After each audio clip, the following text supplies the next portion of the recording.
I never allowed my son to set foot in the basement. It was a strict rule and unspoken law in our house that everyone respected. But when he suddenly married a woman whose expensive tastes far exceeded her non-existent income, I knew a simple rule would no longer be enough.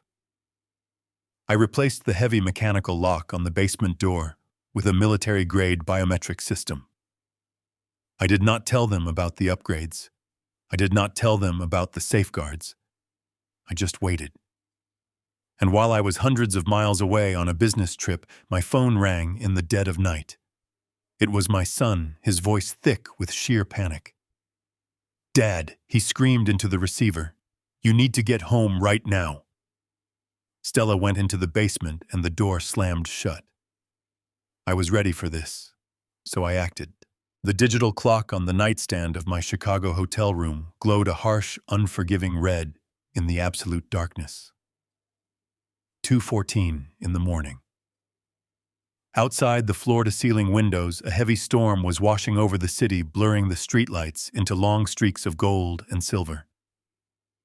I was sitting in the armchair by the window, staring out at the sparse, rain-slicked traffic below, nursing a cup of black coffee that had long since gone cold. At 70 years old, sleep is a luxury that rarely visits me anyway. My mind is always racing, always calculating. I am a retired structural security engineer. For 40 years, I designed vaults, panic rooms, and security protocols for banks, private estates, and Federal Reserve branches across the entire country. I spent my life building impenetrable fortresses to protect valuable assets from the worst elements of human nature. I never thought I would have to build one inside my own home to protect myself from my own family.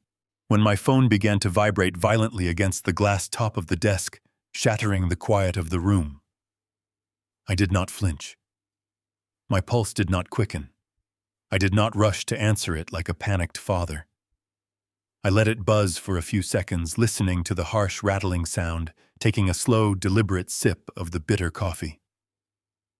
The caller ID flashed my son's name, Bradley. He is 32 years old, the vice president at a venture capital firm, and the only family I have left since my wife Martha passed away. But the man calling me in the middle of the night was not the confident, polished executive he pretended to be. I swiped the screen to answer and brought the phone to my ear. I did not say hello. I just listened. Dad, Bradley shouted, his voice a frantic, hyperventilating mess. "Dad, answer me, please. You have to come back right now. You need to get on the first plane home. It is an absolute emergency." I kept my voice perfectly level, a stark contrast to his hysteria. "What is going on, Bradley? Speak clearly."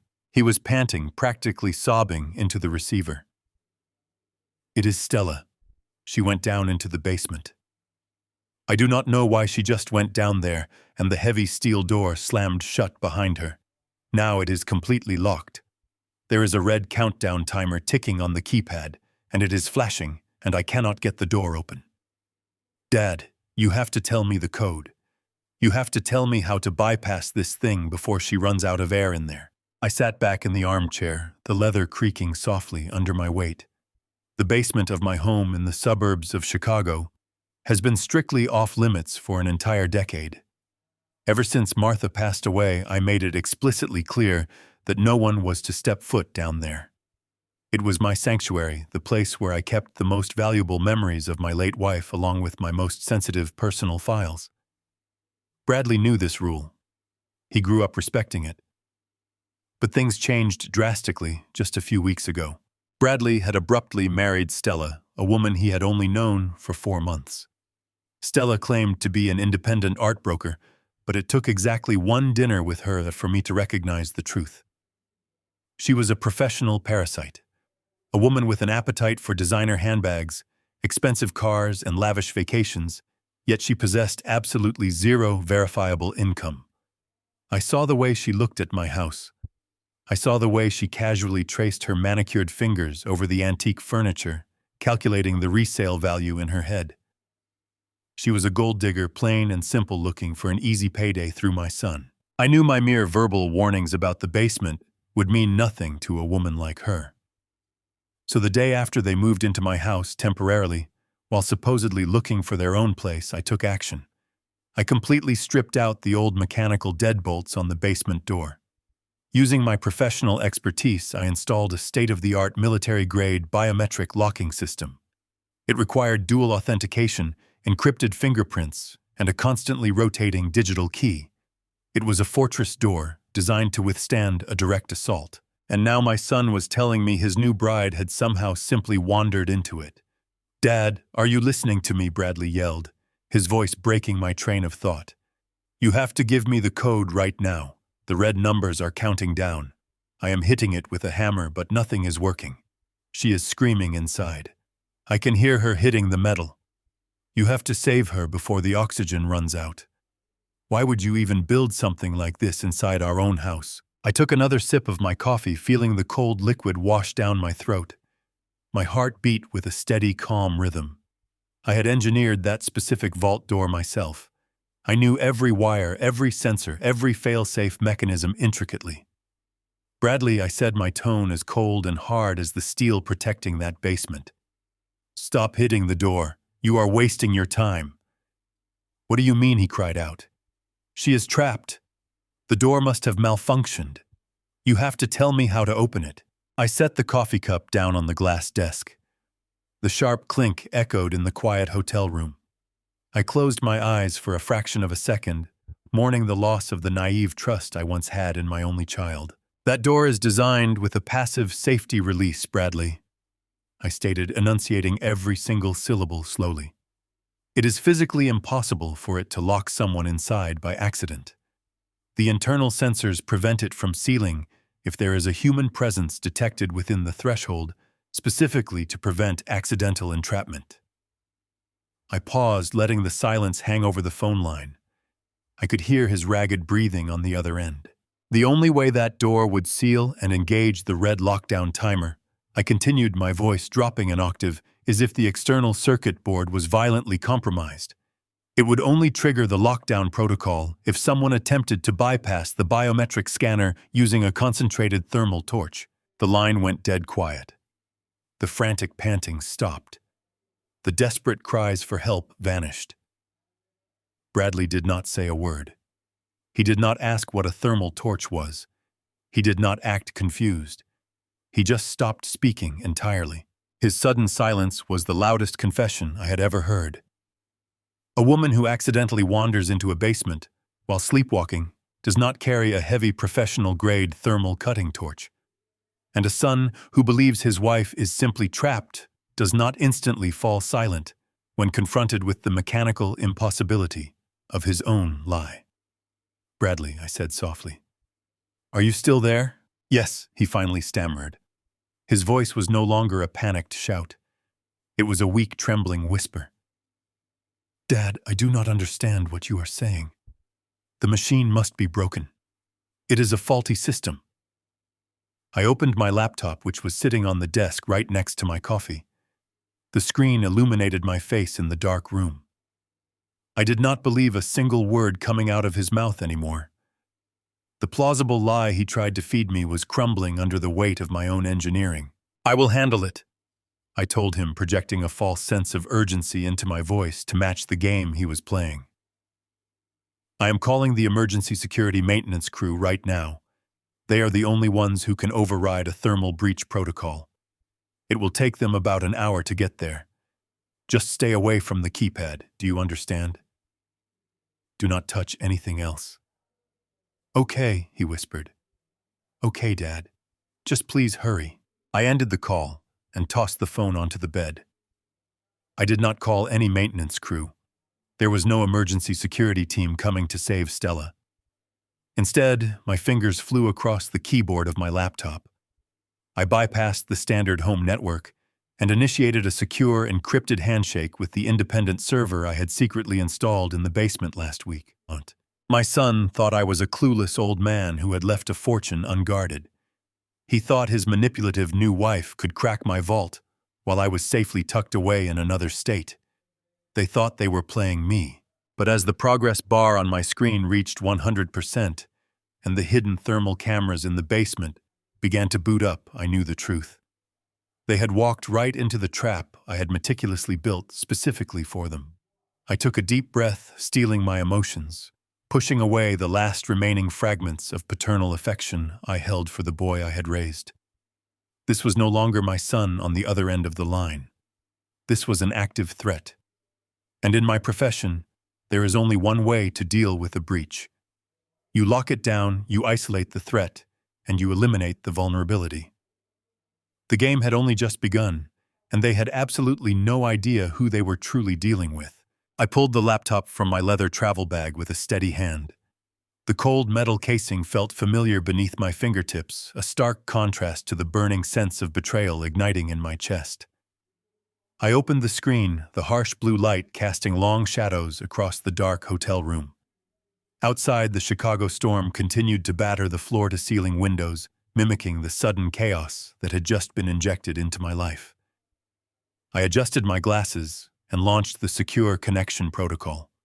My fingers danced across the keyboard, with muscle memory honed over 4 decades of structural security engineering. I was not a senile retiree fumbling with a smartphone.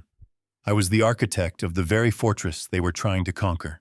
On the phone, Bradley was breathing heavily, his panic seemingly genuine, though I now knew it was entirely manufactured. He was waiting for me to panic with him, waiting for me to hand over the keys to the kingdom out of blind paternal instinct.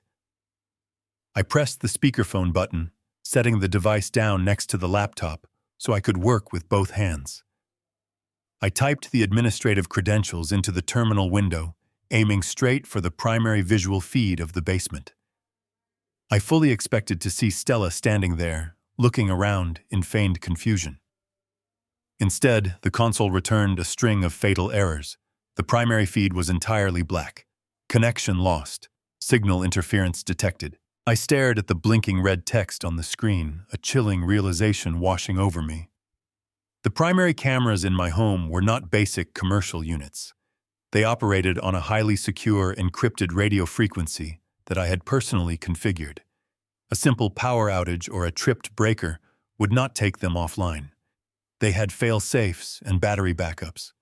The only way to receive that specific signal interference error was if someone was actively deploying a military-grade frequency jammer within a 30-foot radius of the basement door. This was not a domestic accident. This was not a bride wandering around in the dark. This was a highly sophisticated, targeted breach of my home. Dad, are you still there?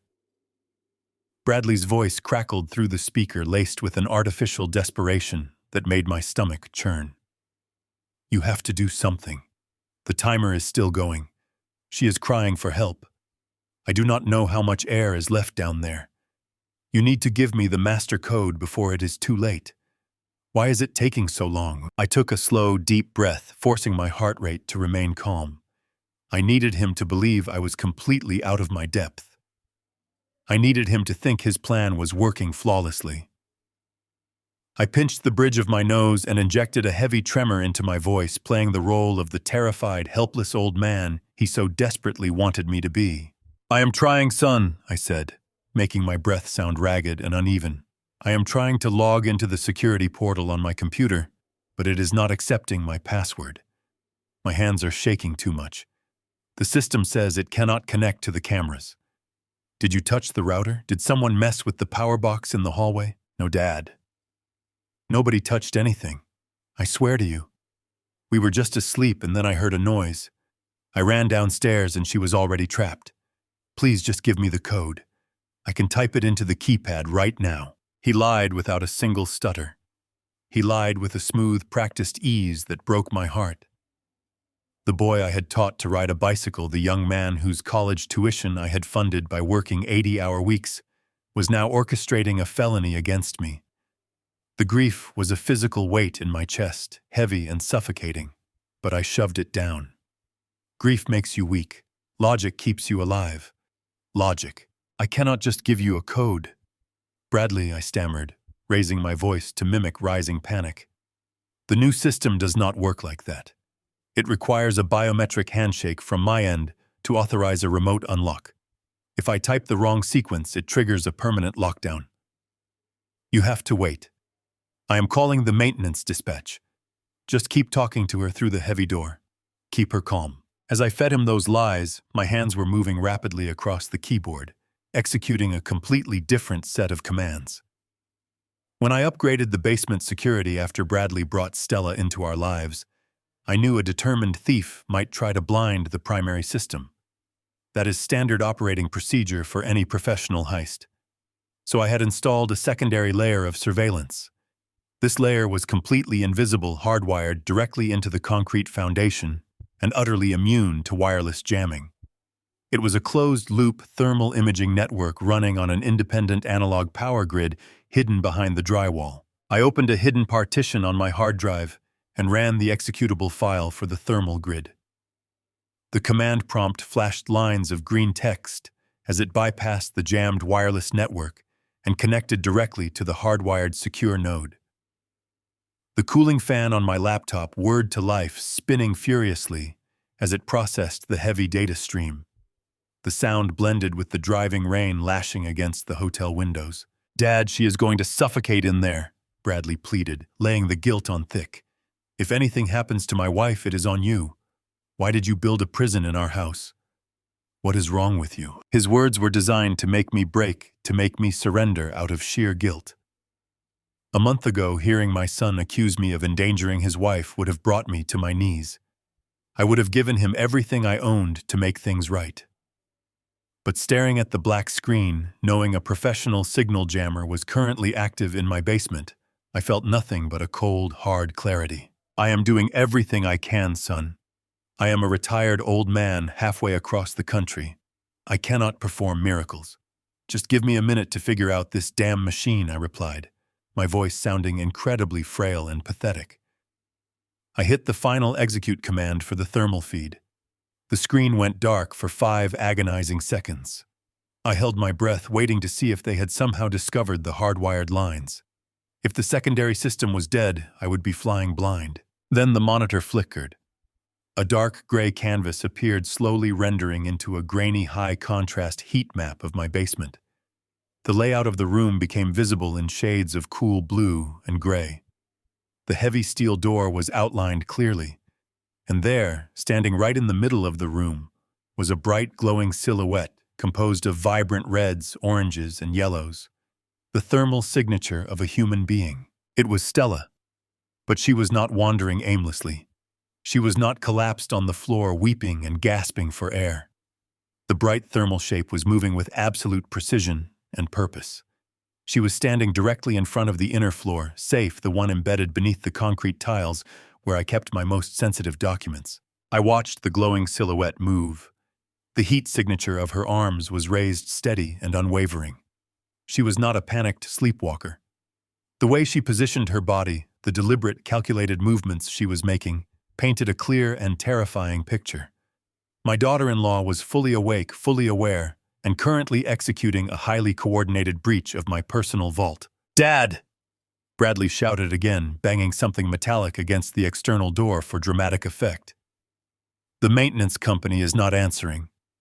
You have to override it now." She stopped screaming. I think she passed out. "Dad." I watched the bright orange silhouette on my screen carefully adjust her stance completely. Fine, completely focused. She had not passed out. She was busy. I leaned closer to the monitor, my eyes tracing the intense heat signatures flaring from her hands, preparing myself to uncover exactly what kind of monster my son had brought into my home. I did not answer him immediately. I let him sweat. I let him believe his emotional manipulation was pushing me to the brink. I sat in the darkness of the hotel room, sipping the cold coffee, watching the thermal shapes dance across the screen. The trap was set, the blindfold was off, and I was finally seeing the ugly, naked truth of my family. The silence on the phone line stretched into a tense void. I kept my breathing shallow, waiting for my son to make his next move. Bradley had backed himself into a corner. I had just dismantled his initial story with undeniable engineering facts. He knew I was not buying the idea of a simple malfunction. His mind must have been racing, searching for a narrative that could explain how his wife ended up locked inside a vault designed to keep intruders out. Then the lie came. It was delivered with a breathless rush of manufactured panic, a performance that would have convinced me just 24 hours ago. "Dad, you do not understand." Bradley stammered, his voice vibrating with a theatrical tremor. "Stella has a medical condition. She has this severe sleepwalking problem. We have been trying to manage it, but it gets worse when she is stressed. She must have wandered down there in a daze. The lights were off. She probably tripped over loose wiring near the panel and triggered a short circuit. That is the only thing that makes sense. She must have fallen against the keypad. Dad, she is terrified in there. She just woke up in the pitch black. You have to give me the master override code before she runs out of air. Please, you have to help me save my wife." The sheer audacity of the lie was breathtaking. A sleepwalker accidentally triggering a military-grade lockdown protocol. It was an insult to my intelligence, an insult to the 40 years I had spent mastering my craft. But more than that, it was a profound insult to our relationship. He was using a fabricated medical emergency to exploit my paternal instinct, banking on the hope that my fear would override my logic. I needed him to believe his manipulation was working flawlessly. I needed him to think he was dealing with a frightened old man swayed by emotion. I forced a ragged gasp into the phone, letting my voice crack with distress. "Oh God, sleepwalking!" I cried out, injecting heavy panic into my words. "Bradley, why did you not tell me she had a condition like that? I would have never left the basement power grid active. This is terrible. Hang tight, son. Do not touch anything else. You might trigger a secondary lockdown and seal the ventilation shafts. I am calling the emergency maintenance crew right now. I have their direct dispatch number. They have the thermal equipment needed to cut through the hinges. Just stay by the door and keep talking to her. Let her know help is on the way." "Dad, wait, no!" Bradley interrupted, a flash of genuine panic bleeding through his performance. "Do not call anyone. It will take them too long. The air is getting thin. Just give me the code. I can punch it into the keypad. I can get her out right now." "I cannot do that, Bradley," I replied, my voice trembling with feigned helplessness. The biometric lock disabled the keypad when the breach protocol activated. Only the maintenance crew can reset the mainframe. Just stay by the door, son. I am calling them now. I muted the microphone on my phone, plunging my end of the connection into total silence. I did not reach for my contacts list.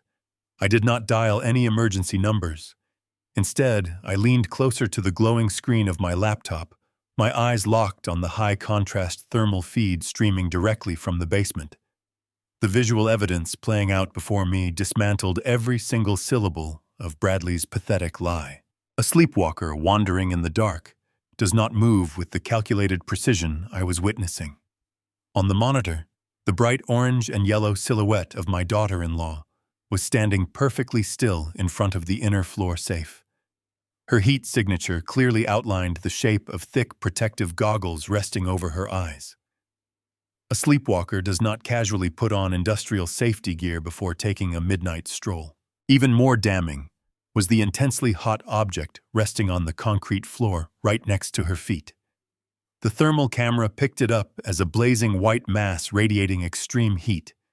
It was a heavy-duty duffel bag unzipped to reveal the dense glowing shapes of portable power cells and pressurized gas canisters. A sleepwalking woman does not lug 80 pounds of professional breaching equipment down a flight of stairs in a daze. She had brought a specialized arsenal into my home, intent on tearing my secure vault apart piece by piece. I watched as Stella raised her arms again. The plasma cutter in her hands flared with a blinding white heat on the thermal display, a concentrated beam of destructive energy slicing effortlessly through the reinforced steel hinges of my inner safe. She was not a distressed wife trapped in a dark room. She was a focused, highly trained vault cracker executing a flawless operation, and my son standing out in the hallway playing the role of the frantic husband was her willing accomplice. The realization settled over me like a heavy shroud of ice. This was not a sudden crime of opportunity. This was a premeditated, carefully orchestrated heist. They had planned this for weeks, perhaps even months. From the moment Bradley introduced me to Stella, the gears of this betrayal had been turning in the background. They had moved into my home under the guise of saving money, all while mapping my security systems, analyzing my routines, and searching for vulnerabilities in my defenses. They had assumed my grief over Martha made me weak. They assumed my desire to keep my only son close would blind me to the reality of his actions. They thought they could walk into my sanctuary, steal whatever they believed I was hiding in that floor safe, and walk away clean by blaming it all on a tragic sleepwalking accident. I unmuted the phone, letting a heavy, ragged sigh escape my lips before speaking. "Bradley," I said, my voice thick with artificial worry. "The maintenance crew is not answering the emergency line. The storm must have knocked out their dispatch center. I am trying the secondary number, but it is going straight to voicemail. I do not know how long it will take for them to send a specialized breach team to the house." "Dad, what are we going to do?" Bradley cried out, his frustration mounting as his carefully constructed plan hit another roadblock. "She cannot wait much longer in there. The oxygen levels have to be dropping by now. You have to think of something else. There has to be another way to get this door open. You built the system, so you must have a back door built into the program somewhere. You cannot just leave her in there to die." I stared at the clear thermal image of Stella carving her way into my floor safe. The glowing metal was dripping down onto the concrete floor in bright white hot puddles of slag. I listened to my son breathing heavily into the phone receiver, playing his part to absolute perfection. It was time to push my son over the edge. It was time to force him to abandon the role of the helpless bystander and fully commit to the crime he had set in motion. He thought he was manipulating my emotions, but he was about to realize that he was nothing more than a pawn in a much larger game. I cleared my throat and prepared to carefully deliver the next line of my performance. I kept my eyes locked on the thermal silhouette of my daughter-in-law as the blinding white heat of her tool melted the steel of my inner floor safe. The sight of her working triggered a vivid memory from a week ago, a memory that now tasted like ash. I was reading in my armchair near the fireplace. Stella had walked into the room, her expression arranged into a mask of sweet concern. She had paused near the hallway, letting out a soft, sympathetic sigh. "William," she had said, using that gentle voice she had perfected, "I know how hard it has been for you since Martha passed. Maybe I could go down into the basement tomorrow and help you clean up a bit. I could find Martha's winter coats. We could donate them to a shelter. I know she would have wanted someone to use them." I remember how my chest had tightened. The basement was not just a storage space. It was the last place Martha and I had spent time organizing together. I had firmly declined Stella's offer, telling her the basement was strictly off-limits. That was when Bradley had intervened. "She is just trying to help Dad," he had said, his tone dripping with condescension. "You have to let go of the past. Why do you guard that dusty old basement like there is gold down there? It is just old boxes and cobwebs. Like there is gold down there." The phrase echoed in my mind now. At the time, I had thought it was just an insensitive joke from a son who did not understand his father's grief. But watching the live thermal feed of Stella slicing through reinforced steel, the sheer malice of that memory washed over me. The lie was fully established, illuminated by the plasma cutter's glare. They had actively chosen to manipulate my deepest vulnerability. They had weaponized my mourning for Martha, attempting to use my grief as a skeleton key to bypass my boundaries. Stella had played the caring daughter-in-law, while Bradley had played the protective husband, subtly probing for weaknesses, trying to shame me into opening that steel door. They suspected that a man of my profession did not install a vault door merely to protect old coats. They knew I had assets. They just needed the opportunity to strike. I unmuted the microphone on my phone. Bradley was pacing back and forth outside the basement door. I could hear the faint scuffing of his shoes against the hardwood floor. "Bradley, listen to me very carefully," I said, pitching my voice to sound breathless. "I am inside the diagnostic software, but the wireless relay is not communicating with the local hub. The maintenance dispatch told me the storm has caused a regional outage. They cannot send the signal from their end. We are going to have to do this manually." Manually, Bradley shouted, his voice cracking with artificial panic. What do you mean manually? I do not have a key, Dad. I do not have anything. She is going to die down there if we do not get this door open. Calm down and listen to my instructions, I commanded. You do not need a physical key. There is an analog diagnostic bypass wired directly into the keypad, but it requires a very specific sequence to initiate a hard reboot of the locking mechanism.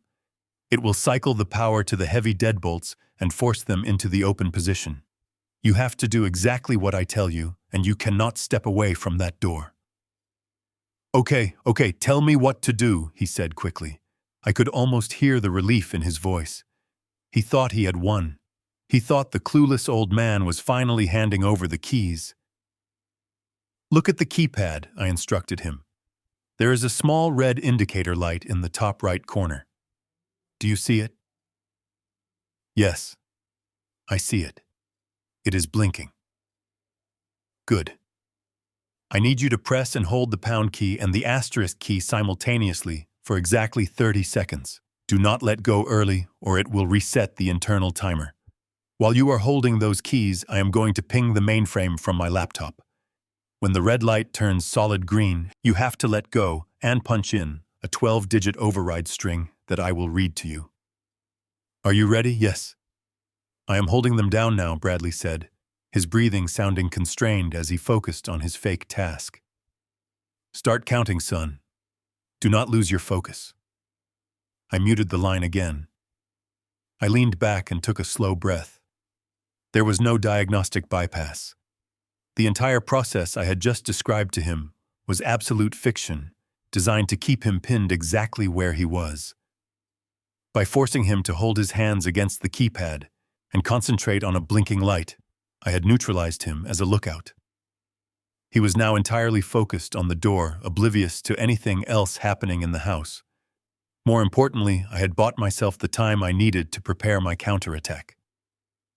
While Bradley stood in the hallway pressing pieces of plastic, I turned my attention back to the laptop. The thermal feed showed Stella making significant progress. The bright line of melted steel was tracing a nearly complete square around the locking mechanism of the floor safe. She knew exactly where the weak points of the alloy were located, applying the torch with the steady hand of a professional. I opened a second terminal window on my screen, bringing up the master control interface for the integrated security network that monitored every single sector of the entire property. I had designed my home to be a smart fortress. Every light, every lock, every ventilation shaft was connected to the central server. I began typing lines of command code, preparing the environment for the final phase of their operation. I disabled the motion sensors in the upstairs hallway so they would not trigger an external alarm prematurely. I lowered the ambient temperature by 5 degrees to ensure the thermal imaging remained sharp against the cold background. Then I navigated to the specialized directory labeled Containment Protocols. This was a deeply buried folder hidden behind multiple layers of encryption. It was a failsafe I had designed years ago, born from analyzing how criminals break into secure locations. I clicked on the file named Protocol Absolute. The complex software immediately prompted me for a long, alphanumeric password, followed by a high-resolution retinal scan. I typed the sequence from memory, never breaking my gaze from the thermal image. The green confirmation box appeared on the screen, indicating that the command was primed and waiting. I glanced at the timer on my phone screen. Bradley had been holding the buttons for 45 seconds. I unmuted the microphone. "Bradley," I said, letting out a heavy sigh. The connection timed out on my end. The server rejected the handshake. "We have to start over. Press the buttons again. Hold them for a full minute this time. I am going to try rerouting the signal." "Dad, are you kidding me?" He yelled, his frustration completely real. "She is banging on this door. We do not have time for this. Do you want to get her out or not?" I snapped back, allowing genuine anger to bleed into my voice. "Press the buttons, Bradley. Do not argue with me. I am doing the best I can." "Fine. I am holding them." I muted the line again. The sick feeling in my stomach had completely evaporated, replaced by the cold precision of an engineer sealing a compromised vault. They had chosen to play a dangerous game inside the very machine I had built. They had underestimated the architect. They had mistaken my silence for ignorance and my grief for weakness. I watched the glowing screen intently as Stella finally finished making her long, agonizing cut. She stepped back, turning off the plasma cutter. The intense white heat faded from the tool, leaving a glowing square in the center of the floor safe. She reached deep into her black canvas duffel bag, quickly pulling out a heavy steel crowbar. The innocent facade had completely crumbled, burned away by the heat of her torch and the cold calculation of my son's lies. They were about to pry open the floor safe, foolishly expecting to find the untraceable wealth Bradley had been searching for all along. They were about to discover exactly what happens when you decide to cross the man who builds the cages. I rested my index finger lightly over the enter key on my laptop, silently watching the thermal feed with unwavering focus. The trap was fully constructed, the bait was about to be taken, and the steel jaws of my house were primed to snap shut. The thermal imaging software on my laptop screen provided a stark, undeniable portrait of reality. I leaned closer to the monitor, my eyes scanning the fluctuating color gradients with the trained precision of a man who had spent 4 decades analyzing security breaches. The digital rendering painted my basement in cool, tranquil shades of deep blue and dark violet.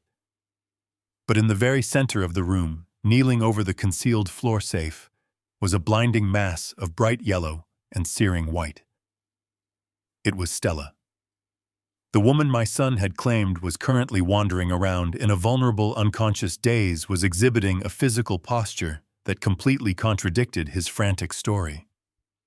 A sleepwalker moves with a distinct, drifting sluggishness. They drag their feet. Their center of gravity is unbalanced, and their limbs hang with a loose, uncoordinated heaviness. The figure on my screen was entirely different. Stella was crouched in a highly disciplined tactical stance. Her weight was perfectly distributed on the balls of her feet, anchoring her body to the concrete floor to ensure absolute stability.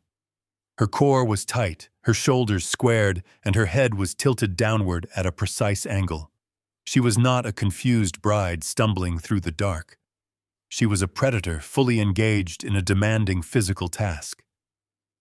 I watched the heat signature of her arms. They were locked in front of her, completely motionless, forming a rigid triangle of support. The level of muscular control required to maintain that specific position without wavering was something that took years of dedicated practice to master. It was the stance of an expert tradesman, someone who knew that a single millimeter of error could cause a catastrophic failure. But it was not just her posture that commanded my attention.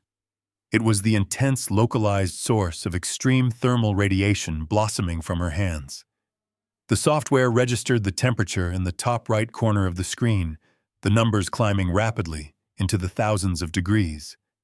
It was a localized anomaly so hot that it briefly overwhelmed the camera sensors, causing a halo of pixelated static to dance around the point of contact. I knew exactly what I was looking at. As an engineer who had designed heavy security installations for the federal government, I was intimately familiar with every breaching tool available on the black market. Stella was not using a standard blowtorch or a commercial angle grinder. Those tools run too cool and scatter too much ambient heat. She was operating a high-grade focused plasma cutter. This was a sophisticated piece of industrial equipment, the kind of hardware that requires specialized training and a deep understanding of metallurgy to operate safely. I watched the narrow, searing white beam of the plasma cutter slowly trace a perfectly straight line along the edge of the floor safe. She was deliberately targeting the reinforced steel hinges, applying the precise amount of thermal energy needed to turn the hardened alloy into liquid slag. I could see the bright drops of molten metal splashing onto the surrounding concrete, glowing like tiny stars on the thermal map, before slowly fading into the cool blue background. The sheer audacity of it sent a cold shiver down my spine. A plasma cutter of that caliber is not something you simply purchase at a local hardware store. It is a controlled item, heavy, expensive, and difficult to transport without drawing attention. The truth washed over me with the force of a physical blow. The narrative I had constructed in my mind over the past month was fundamentally flawed. When Bradley first brought Stella home, I had quickly categorized her. I looked at her expensive designer clothes, her perfectly manicured nails, and her calculated, charming smiles, and I labeled her a gold digger. I assumed she was simply a shallow opportunist, looking to secure an easy, comfortable life by latching onto my son's wealth, and by extension, my own financial legacy. I thought her greatest weapon was her ability to spend money. I had grossly underestimated my adversary. The woman expertly carving through 2 inches of reinforced security steel in my basement was not a superficial social climber. She was a highly trained professional vault cracker. This realization reframed every interaction we had ever shared. Her seemingly innocent questions about the architectural history of my house were not polite conversation. They were a tactical reconnaissance mission. When she had offered to clean the basement to look for Martha's old winter coats, she was not trying to endear herself to a grieving widower. She was attempting to secure a plausible excuse to survey the locks and map the structural vulnerabilities of the primary door. She had played the role of the sweet, slightly clueless new bride to absolute perfection, lulling me into a false sense of superiority, while she systematically dismantled my defenses. She had likely researched my background, identified the specific models of the safes I favored, and procured the exact tools necessary to defeat them long before she ever walked through my front door. My mind began to race, automatically cataloging the subtle digital breadcrumbs I had dismissed over the last few weeks. I remembered the afternoon I found the router in my home office slightly out of alignment. I had chalked it up to the cleaning service being careless with their dusting. Now I understood it was the day she had likely installed the wireless signal jammer, waiting for the optimal moment to activate it. I remembered the strange momentary fluctuations in my home network latency. It was not a provider issue. It was Stella probing the firewall, testing the response times of the perimeter alarms. I had built a fortress to keep criminals out, and my own son had casually invited one to sit at my dining room table. I toggled the software to bring up the picture-in-picture display, keeping the basement feed active, while simultaneously opening the view from the concealed camera in the upstairs hallway. The contrast between the 2 screens was jarring. In the basement, Stella was working with ruthless mechanical efficiency. In the hallway, Bradley was leaning against the floral wallpaper, checking his phone. His body language was relaxed, almost bored. He occasionally tapped his knuckles against the heavy basement door, maintaining the illusion of a desperate rescue attempt, but his heart was clearly not in the performance. He was a sentry, a lookout standing guard while a professional thief dismantled his father's life savings. The coordination between them was seamless. The deep, agonizing ache of a betrayed father began to recede rapidly, replaced by the cold, analytical detachment of a structural security engineer. For a month, I had mourned the loss of my son's integrity. I had agonized over how to handle his poor choices. But the parameters of the situation had fundamentally shifted. This was no longer a domestic dispute or a disappointing family matter. This was an active, hostile incursion by a professional criminal syndicate. Stella was not family. She was an operative.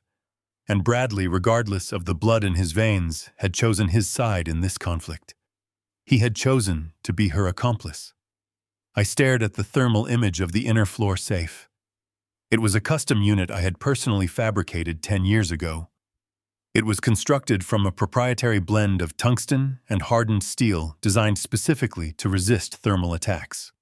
The outer casing could withstand the heat of a plasma cutter, but the hinges were inherently vulnerable if targeted with sustained concentrated energy. Stella clearly knew this. She was ignoring the main body of the vault and focusing entirely on the structural weak points. She was good, very good, but she lacked the foundational knowledge of the man who actually drew the blueprints.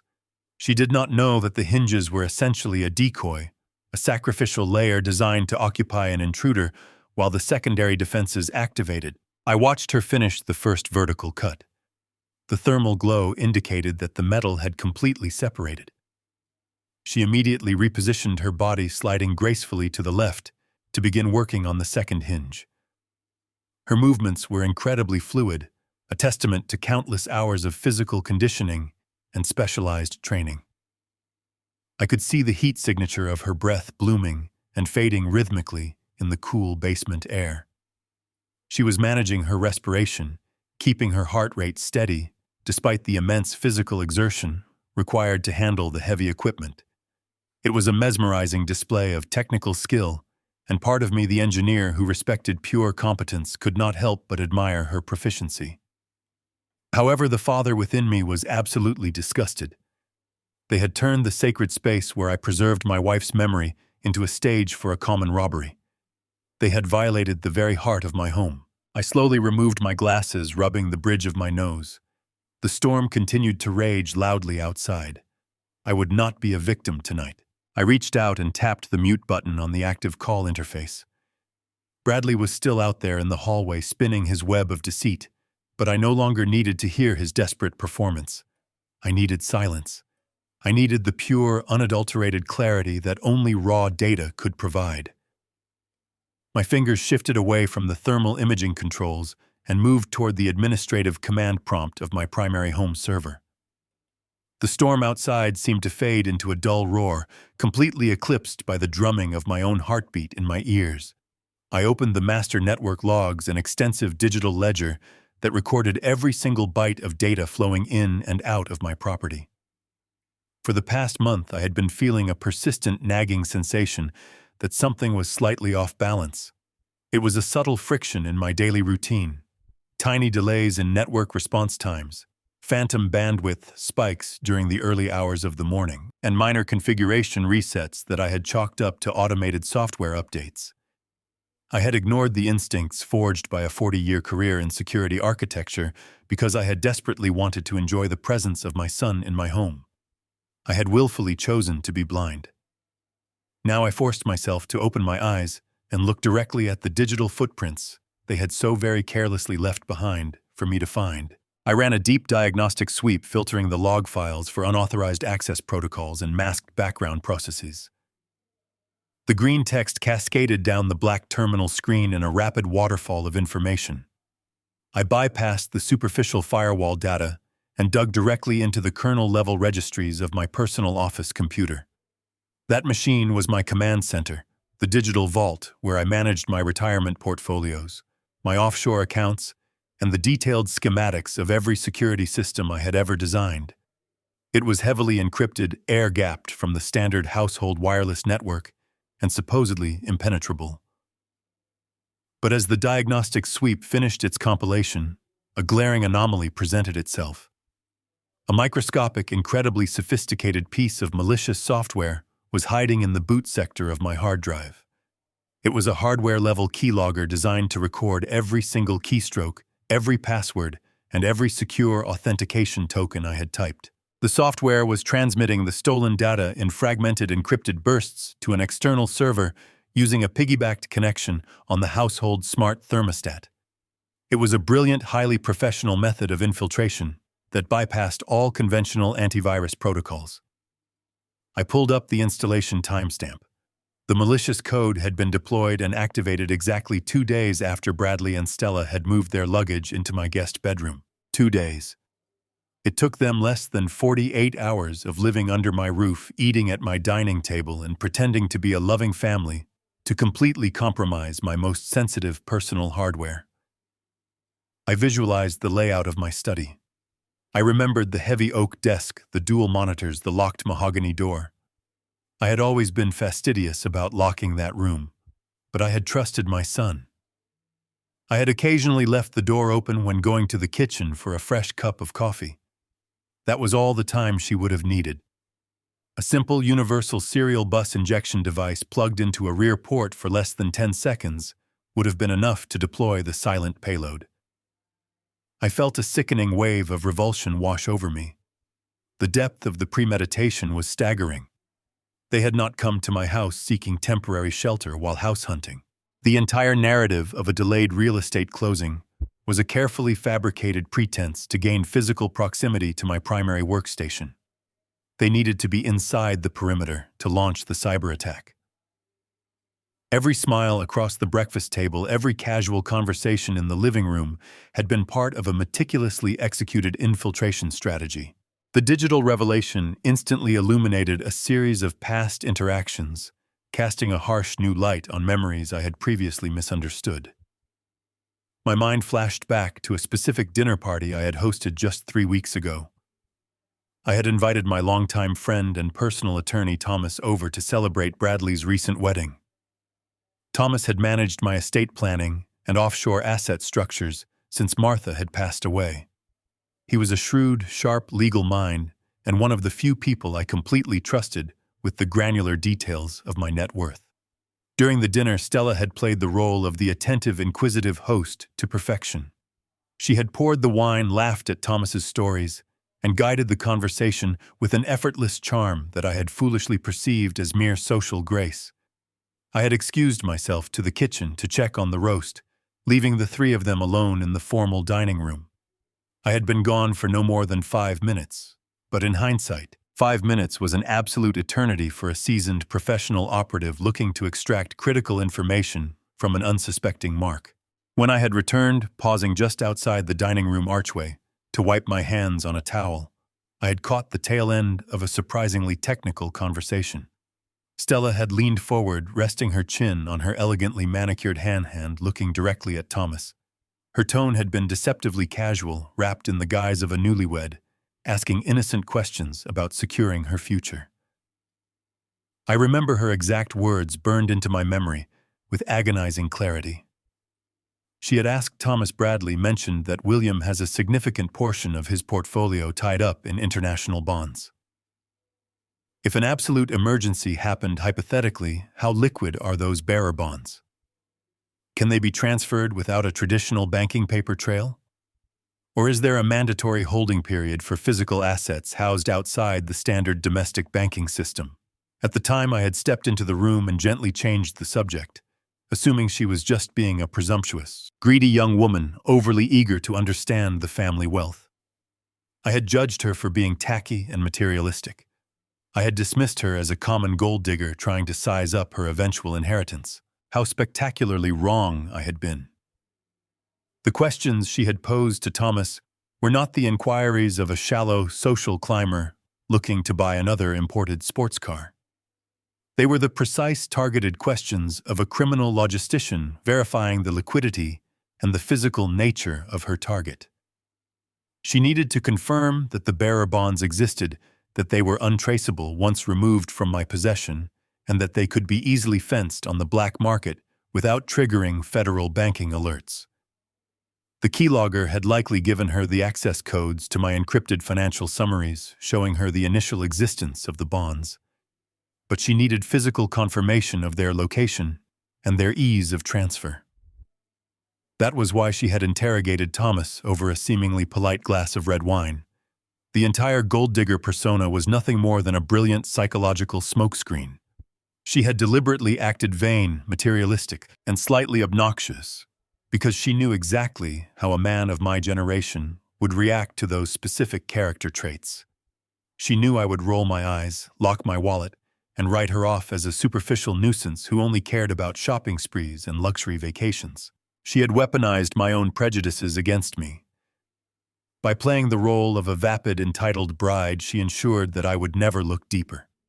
I would never suspect that behind her heavy makeup and designer dresses lurked the mind of a tactical breaching specialist capable of dismantling a hardened military vault. It was a perfect camouflage.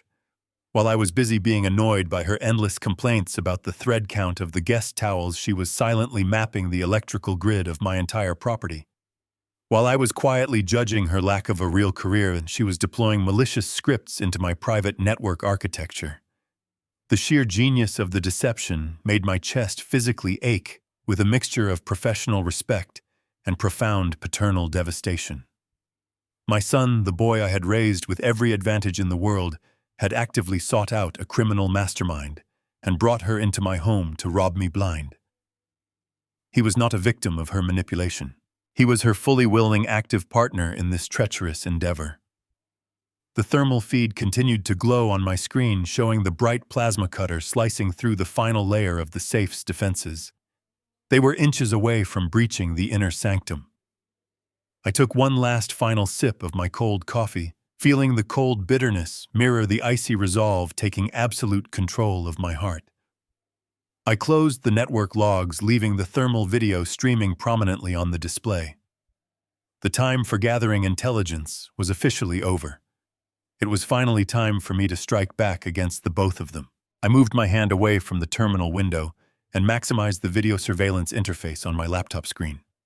The thermal feed from the cold basement was still running seamlessly, showing Stella as a bright, destructive force of radiating heat and violent energy, aggressively prying at the weakened metal of the heavy floor safe. But I desperately needed to clearly see the other half of this treacherous equation. I needed to clearly see the man who was currently feeding me endless lines of fabricated panic over the muted phone connection. I navigated to an entirely different directory within the secure administrative portal, quickly accessing a hidden digital camera that Bradley had absolutely no idea existed. When I installed the primary security system many years ago, I had secretly placed a tiny pinhole lens deeply inside the plastic housing of the ceiling smoke detector. It was very meticulously designed to silently provide a sweeping, high-definition viewing angle of the entire corridor, leading directly down to the locked basement door. I confidently clicked the activation command with a remarkably steady finger. The computer screen flickered for one brief second before instantly rendering a crystal-clear, vivid, full-color image of the upstairs residential hallway. The intense visual contrast between the stark thermal feed of the lower basement and the brightly lit domestic warmth of the upper corridor was incredibly jarring to my tired senses. The quiet hallway looked perfectly normal, completely bathed in the soft yellow glow of the standard recessed lighting. And standing right there in the absolute middle of that serene domestic tranquility was my one and only son. Bradley was positioned exactly where he said he would be, right outside the heavy steel door of the basement. But that was the only grain of truth in his entire fabricated narrative. He was not frantically banging his clenched fists against the solid metal surface. He was not shouting desperate words of comfort to a supposedly terrified, suffocating wife. He was not pacing the hardwood floor in a frantic state of helpless, paternal agony. Instead, my son was leaning casually against the expensive floral wallpaper, his body weight shifted comfortably onto one relaxed leg. He looked entirely peaceful, openly exuding the bored, restless impatience of a tired man merely waiting for a delayed commuter train. I watched closely as he slowly raised his left wrist, lazily pulling back the soft cotton cuff of his crisp sleepwear pajamas to check his watch. The heavy stainless steel chronometer easily caught the bright hallway light, gleaming brightly on my dark laptop monitor. It was the highly expensive timepiece I had personally purchased for him as a prestigious college graduation gift, a tangible, costly symbol of my immense pride in his early academic accomplishments. Now he was actively utilizing that very gift to time a highly coordinated robbery against my personal estate. He tapped the thick glass face of the luxury watch with his index finger, letting out a long, exaggerated sigh that spoke volumes about his current relaxed state of mind. He then calmly pulled his modern smartphone from his pocket, his two thumbs moving rapidly across the brightly glowing digital screen. He was highly likely sending silent text messages directly to Stella, perfectly coordinating their internal operational timing, completely unbothered by the factual reality that he was supposed to be playing the demanding emotional role of a frantic, terrified husband, desperately pleading for his trapped wife's life. He even openly stifled a lazy, wide yawn, completely covering his mouth with the smooth back of his hand, before slowly stretching his broad shoulders backward. The absolute mundane nature of his physical movements was utterly terrifying to witness in real time. There was absolutely no rush of adrenaline, no visible bodily fear, no lingering hesitation in his relaxed posture. He was simply acting as a dedicated silent lookout, a quiet sentry comfortably standing guard, while his chosen criminal partner systematically plundered his loving father's deeply hidden life savings. Staring intently at the high-definition monitor, the last fragile remnants of my stubborn parental denial shattered into a million irreparable, jagged pieces. This undeniable visual evidence was the ultimate emotional gut punch, a brutal betrayal so profound and absolute that it temporarily robbed me of the basic physical ability to breathe. It is one difficult thing to finally discover that a total stranger, a new daughter-in-law, you barely truly know, has quietly come into your private home with deeply malicious criminal intent.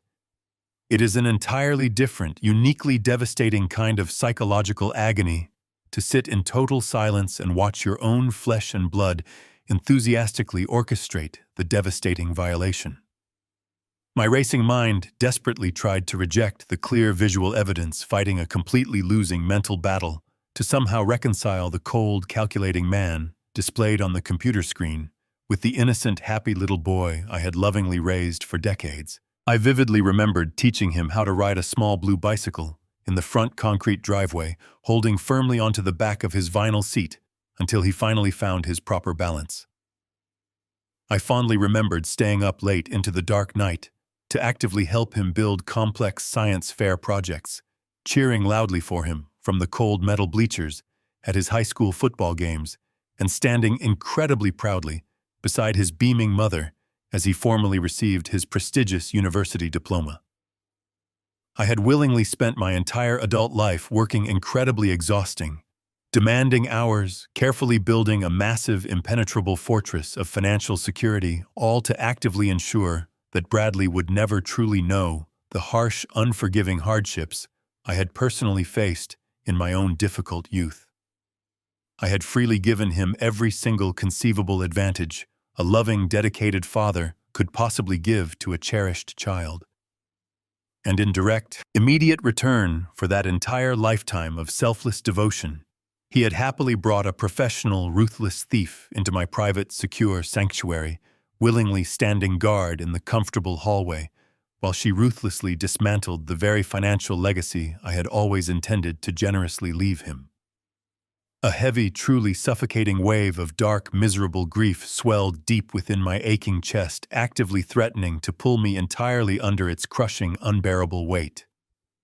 My vision slowly blurred with hot, unshed tears, the sharp, agonizing sting of total heartbreak washing over my entire body in relentless, overwhelming waves.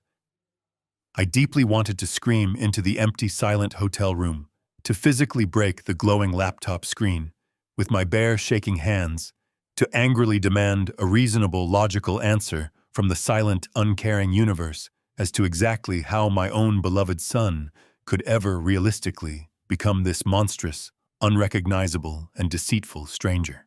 But as I silently watched Bradley inspect his fingernails on the live feed, the heavy tide of grief halted completely. The agonizing sorrow did not disappear, but it transmuted freezing solid under the immense psychological pressure of the moment. The hot tears in my tired eyes evaporated into nothingness. The painful tightness in my chest dissolved swiftly, replaced by a cold, crystalline clarity that radiated through my veins like ice water. I was a trained professional engineer. I was a master architect of secure defense systems. I had spent decades designing complex protocols to neutralize hostile threats. The relaxed man standing in the well-lit hallway was no longer my innocent little boy. He was a highly dangerous, hostile threat. He was a treacherous Judas standing outside the basement door, happily selling his grieving father for whatever material treasure lay hidden beneath the thick concrete floor. He was not a helpless victim of Stella's manipulative charm or a clueless pawn in her dangerous game. The confident posture he currently displayed on the high-definition screen proved beyond any logical doubt that he was a fully aware, highly willing, and active co-conspirator. He was a primary participant in this carefully calculated heist. I took a very slow, deep breath, feeling the last lingering traces of vulnerable paternal weakness completely leave my aging body. The quiet man sitting alone in this dark hotel room was no longer a sad, grieving widower or a deeply disappointed father. I was the original master of the highly secure house they were currently attempting to conquer. They had foolishly chosen to launch an unprovoked attack on my personal territory, utilizing my own beloved home as their active battlefield. They truly believed they had easily outsmarted a senile old man, but they had merely awakened a sleeping, extremely angry giant. My steady fingers curled into tight fists, the stretched knuckles turning pure white against the dim light of the computer screen. I leaned forward in the comfortable chair, my cold eyes locked permanently on the moving image of my betraying son. The time for weeping sorrow was completely over. The time for lingering hesitation was permanently gone. The silent war was officially on, and I was going to meticulously ensure that their carefully constructed criminal operation ended in absolute, undeniable, and total ruin. The truth of the matter was, my sudden business trip to Chicago had never been a spontaneous necessity. There was no urgent corporate crisis requiring my immediate physical presence halfway across the country. I had meticulously orchestrated my own absence down to the very last detail. For weeks I had allowed them to believe they held the absolute upper hand, letting them operate under the arrogant, foolish assumption that their hidden keylogger and covert surveillance had rendered me completely transparent. They truly thought they were the intelligent predators quietly stalking an oblivious, aging prey. They had absolutely no idea I had actively turned my own home into a carefully curated, highly dangerous stage designed specifically to test the absolute limits of their monumental greed. Once I had initially discovered the malicious software silently recording my private keystrokes on my home office computer, I quickly realized I possessed a unique, powerful tactical advantage. I completely controlled the ongoing narrative. I controlled the exact flow of financial information they were secretly stealing from my secure servers. I made a cold, calculated decision to feed them a fabricated lie, so incredibly irresistible, so overwhelmingly lucrative, that they would be entirely forced to abandon their patient, methodical, long-term strategy and strike immediately while I was allegedly out of town. I deeply needed to draw them out into the open, catching them in an aggressive act so undeniable that no amount of smooth talking or emotional manipulation could ever possibly erase their absolute guilt. 3 days before I methodically packed my leather travel bag for Chicago, I had deliberately sat down at my compromised home office computer. I knew Stella would eventually review the stolen digital logs, carefully scanning for any newly captured passwords or recently accessed personal files. So I meticulously drafted a highly convincing, utterly fabricated financial document. I purposefully used official watermarked letterhead templates from my former security firm, employing the dense, highly specialized legal jargon that my university-educated son would easily recognize and inherently trust. The forged document detailed a recent, highly confidential transfer of massive liquid assets. It explicitly stated that I had recently liquidated several high-yield offshore holding accounts, secretly converting the massive capital into $15 million worth of untraceable bearer bonds. I made absolutely sure the document clearly emphasized the completely untraceable nature of these specific bonds, highlighting that they functioned exactly like physical, untethered cash and could be easily exchanged anywhere in the entire world without ever generating a centralized banking alert or triggering federal oversight. Furthermore, I deliberately included a deeply buried secure annex file that explicitly confirmed the exact physical location of these newly acquired extremely valuable bonds. I listed them as being temporarily stored in the secondary floor safe located within my primary residential basement vault, pending a secure armed transfer to a private, impenetrable facility in Zurich later that specific month. I had purposefully left that fabricated document open on my bright desktop monitor, just long enough for the hidden keylogger to successfully capture the access event and thoroughly register the file contents. To ensure the tempting bait was completely swallowed without any lingering hesitation, I had purposely printed a physical copy, casually leaving it protruding from a stack of mundane utility bills on my heavy mahogany desk. It was a calculated, deliberate digital and physical breadcrumb left specifically for Stella to eagerly find while she snooped through my private sanctuary under the innocent guise of light afternoon dusting. I knew the promise of $15 million in untraceable, completely liquid assets would be far too tempting for a professional greedy thief to ever possibly ignore. It was an astronomical amount of money that completely eclipsed whatever slow, methodical long con they had originally planned for my retirement estate.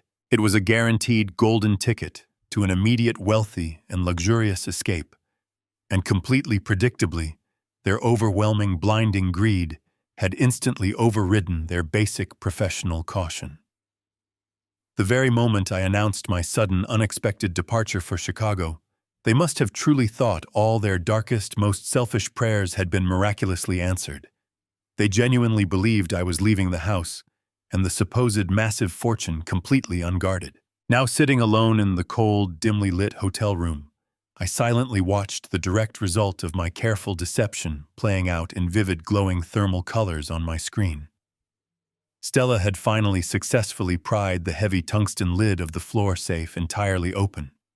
She quickly discarded the glowing superheated steel crowbar onto the concrete, rapidly reaching both of her insulated hands deep into the dark, rectangular cavity embedded securely in the basement floor. Her bright thermal signature flared intensely as she rapidly searched the interior of the safe, her precise movements becoming visibly more frantic, more aggressive, and increasingly chaotic. She was furiously grasping at empty cold air. There were absolutely no bearer bonds. There was no $15 million fortune waiting to be easily stolen and fenced. The heavy safe was completely, utterly empty, save for a single, massive block of solid industrial lead I had purposefully placed at the very bottom to ensure the internal weight sensors continuously registered a heavy load. I watched the live thermal feed successfully capture the exact devastating moment her highly focused professional demeanor began to completely fracture and fall apart. She rocked back heavily onto her heels, her bright, glowing silhouette visibly trembling as the sudden, shocking realization of her absolute failure washed completely over her. She rapidly searched the empty compartment a second time, her hands moving with intense, undeniable desperation, completely refusing to accept the harsh, unyielding reality of the empty, barren vault. The small speakerphone resting on my hotel desk crackled loudly as Bradley let out another long, exasperated sigh. "Dad, the red indicator light is still blinking. I have been pressing and holding these specific buttons for over 2 full minutes now. Are you absolutely sure you are bypassing the security system correctly from your computer?" Stella has not made a single sound in a while. "I am seriously going to call the local fire department if this heavy door does not open in the next 10 seconds. I am entirely done playing around with your broken, malfunctioning security system." He was rapidly losing his limited patience, his fake manufactured panic slowly bleeding into genuine frustrated anger as he realized their supposedly perfect heist was taking far too long to successfully execute. He had absolutely no idea his supposed sleepwalking wife was currently kneeling over an empty hole, discovering that the massive, life-changing fortune they had risked absolutely everything to steal was nothing more than a fabricated digital ghost. I slowly leaned closer to the active microphone, keeping my voice incredibly calm, remarkably steady, and utterly devoid of the frantic, trembling panic I had been actively projecting just moments before. "I am not bypassing the security system, Bradley," I said smoothly, my natural, deep, authoritative baritone fully returning to my voice. "I am simply making absolutely sure the primary power grid is fully stabilized before I formally initiate the final, irreversible command sequence. You can take your hands off the keypad now. The preliminary sequence is completely finished." There was a brief, incredibly confusing silence on the other end of the open line. "What do you mean you are not bypassing it?" Bradley asked, his voice dropping slightly, the sudden sharp change in my vocal tone clearly throwing him completely off balance. "Have you successfully contacted the emergency maintenance crew? Dad, just open the damn door right now." I watched his thermal image on the secondary hallway monitor. He had quickly pulled his hands away from the plastic keypad, taking a hesitant, nervous half-step backward into the center of the illuminated hallway. He looked down directly at his smartphone screen, highly likely expecting a victorious text. He was waiting for a message that would never arrive. I completely ignored his frantic, demanding questions. I smoothly moved my digital cursor away from the fake diagnostic windows and hovered directly over the bright red execution command for Protocol Absolute. This was the ultimate, uncompromising containment measure, a severe sequence designed not to keep hostile intruders out, but to trap them securely inside until heavily armed federal authorities could officially arrive. It was a strictly one-way, totally irreversible command that physically severed the electronic locks from the internal network. Bradley. Deeply want you to listen very carefully to the mechanical sound you are about to hear, I stated, my cold voice echoing clearly through the speakerphone. I pressed the enter key with a firm, highly decisive strike. A massive, incredibly resonant thud immediately echoed through the live audio feed, a deep, violently vibrating impact that sounded exactly like a heavy bank vault slamming permanently shut. Instantly, the thermal camera located in the basement captured the rapid, simultaneous movement of 6 thick, solid titanium deadbolts firing directly from the reinforced doorframe. The steel jaws snapped shut. I unmuted my phone. Thunder shattered the silence. I let a distinct tremor of panic bleed into my vocal cords. I needed to sound like an old man watching his world fall apart from afar. Bradley, I shouted, conveying a profound sense of paternal desperation. Are you there? Listen to me. The camera feed showed my son jolting out of his relaxed posture. He shoved his smartphone into his pocket and leaned against the locked basement door. I am here, Dad, he replied, falling back into character. What is happening? The red indicator light on the keypad just went dark. Nothing is blinking. She is trapped. What did you do? I let out a ragged gasp, a sound of manufactured despair designed for his benefit. I frantically tried to push the execution command through the firewall, but the remote system is completely fried, I stammered, breathing heavily. The power surge from the short circuit must have cascaded directly into the primary motherboard. The network interface is locked out, son. I cannot remotely open that door from here. There is no digital back door left for me to exploit. The locks are frozen shut. I watched Bradley on the high-definition monitor. For a brief fraction of a second, his rehearsed mask slipped clearly, revealing a sudden flash of genuine confusion. This unexpected development was not part of their orchestrated timeline. They had expected me to remotely open the heavy door or instantly surrender the master code in a blind panic. They had never anticipated a systemic hardware failure that left me entirely powerless to intervene. Dad, you have to do something. He pleaded, his voice rising in nervous pitch. The maintenance crew is not answering the dispatch line. The ambient air in that sealed room is undoubtedly going to rapidly deplete. You built this security network. There has to be a physical failsafe. There certainly has to be a manual way to pull back those heavy titanium deadbolts. He was eagerly handing me the conversational opening I needed to effectively spring my trap. I seized it immediately. Yes, there is indeed a highly secure physical override key, I told him purposely, allowing my hurried words to stumble over each other in a simulation of terror. But it is not located anywhere near the main basement door. I keep the manual override key securely locked inside the deeply hidden wall safe in my primary home office. You have to go upstairs right now and get it, Bradley. It is a very long, solid brass key equipped with a highly specialized magnetic strip running along the outer edge. You smoothly slide it directly under the keypad housing to manually disengage the locking gears. Bradley visibly stiffened on the hallway monitor, taking a very hesitant, incredibly nervous step away from the basement entrance.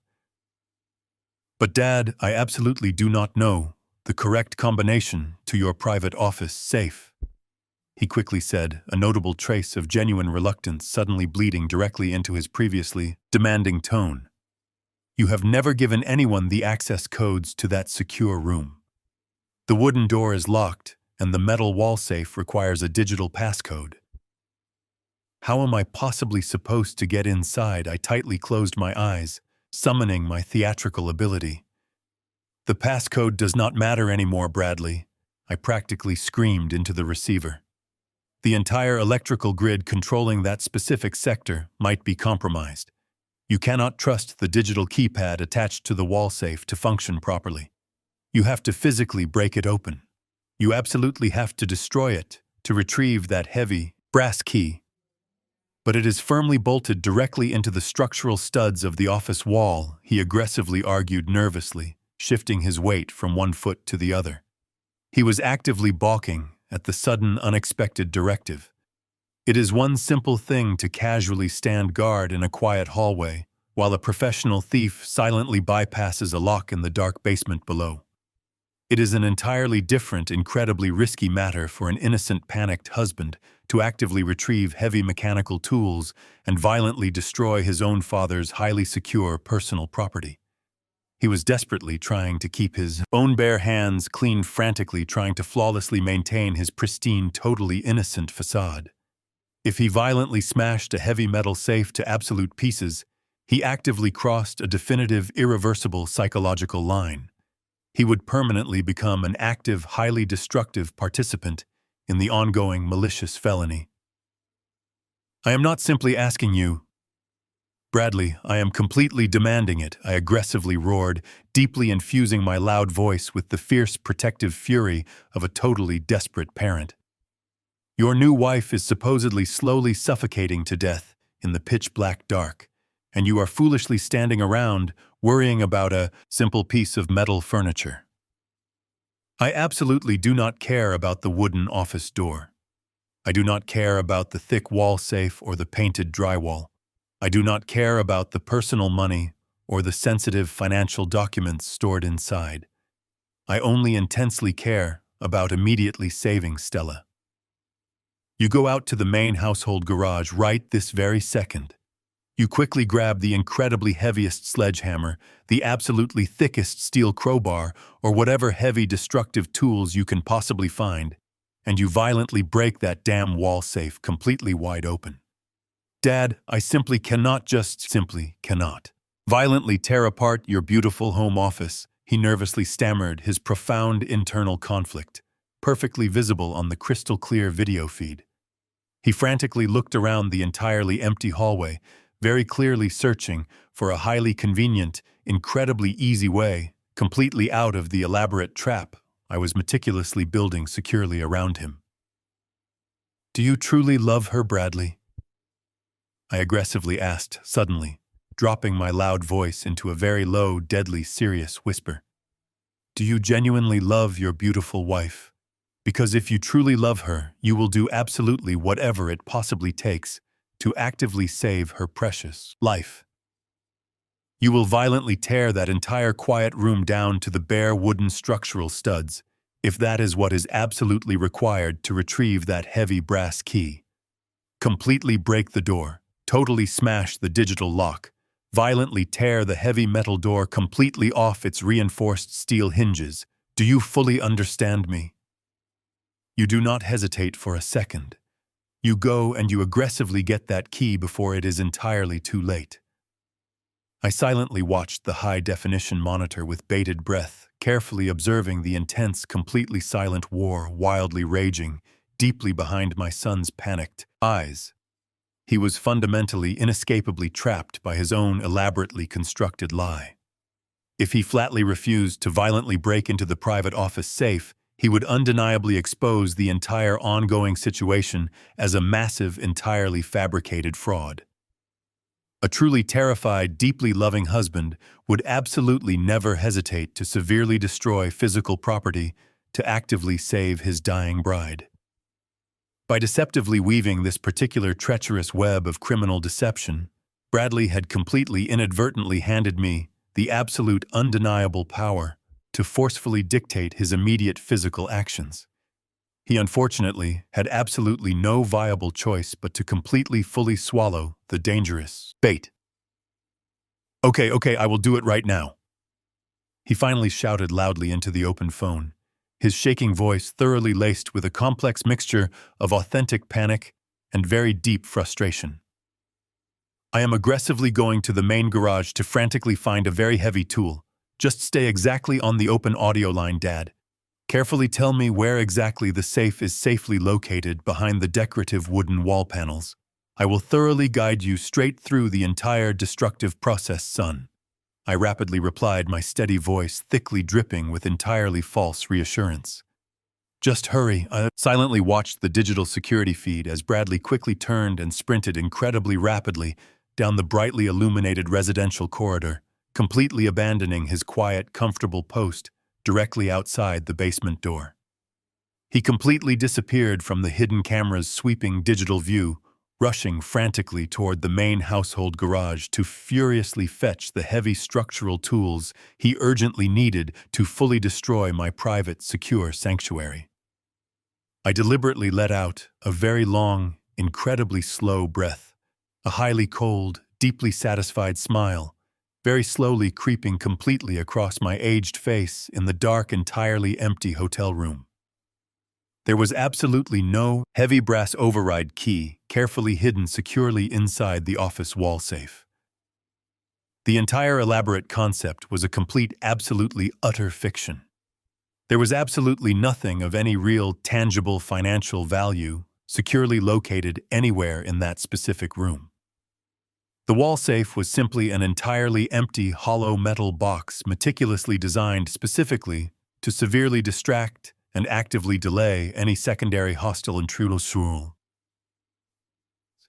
By deliberately sending my incredibly treacherous son on a frantic, highly destructive, total wild goose chase, I was actively, successfully accomplishing two very distinct, incredibly important tactical goals and completely ruining his entirely flawless, incredibly secure facade.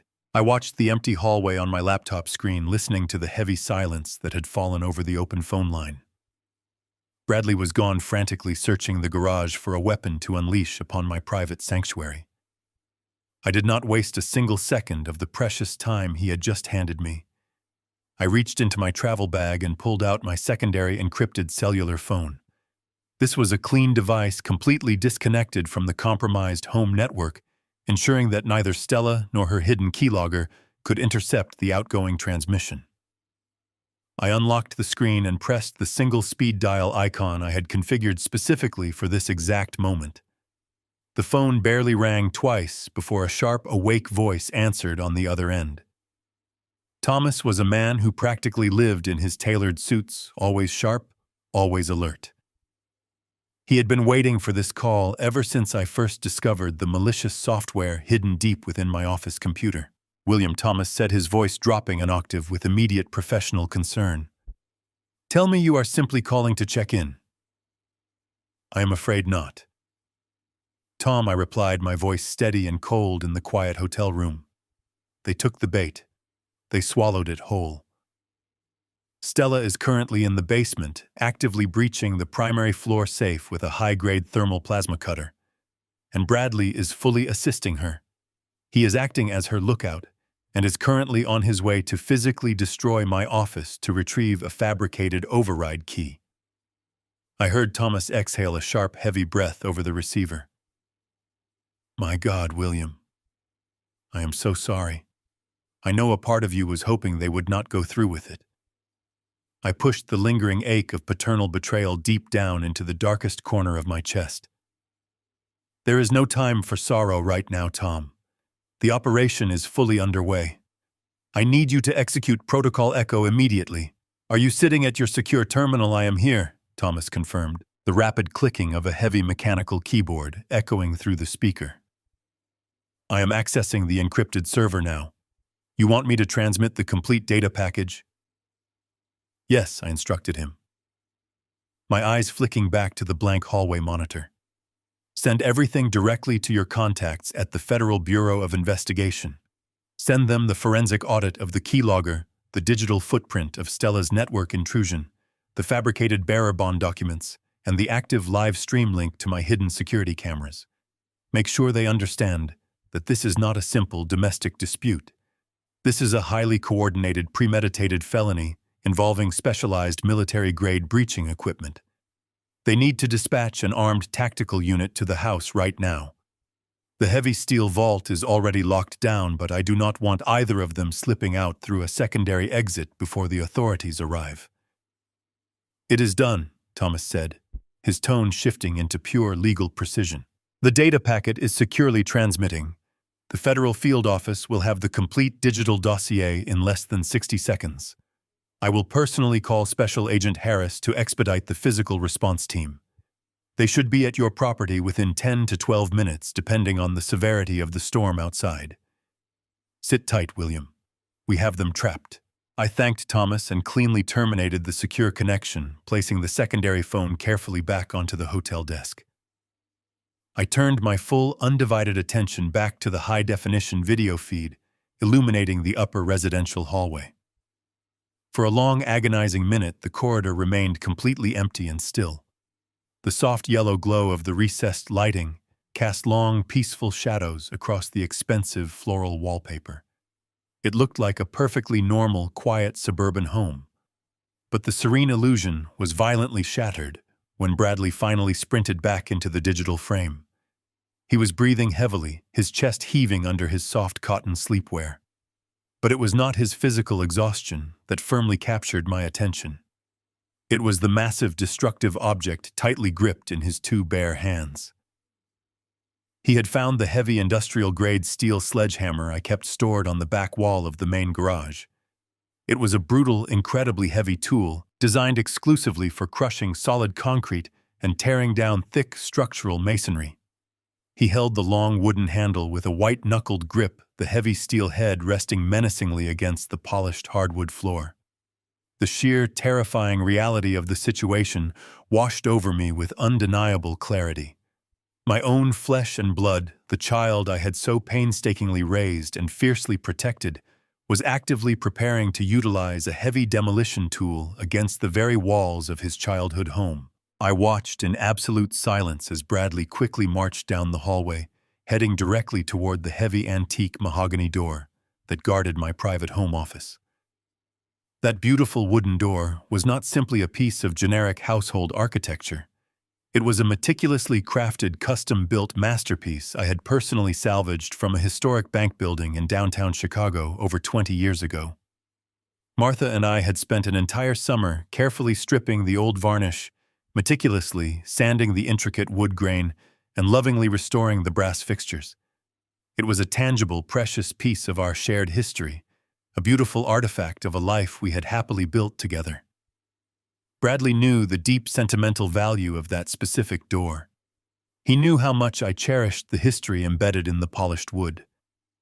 But as he stopped directly in front of my office, there was absolutely no hesitation in his posture. There was no lingering respect for his father's property, no remaining shred of familial loyalty or basic human decency. He simply widened his stance firmly, planted his feet on the hardwood floor, and aggressively swung the heavy steel sledgehammer backward over his right shoulder. I did not flinch as the massive steel head violently collided with the center of the antique mahogany door.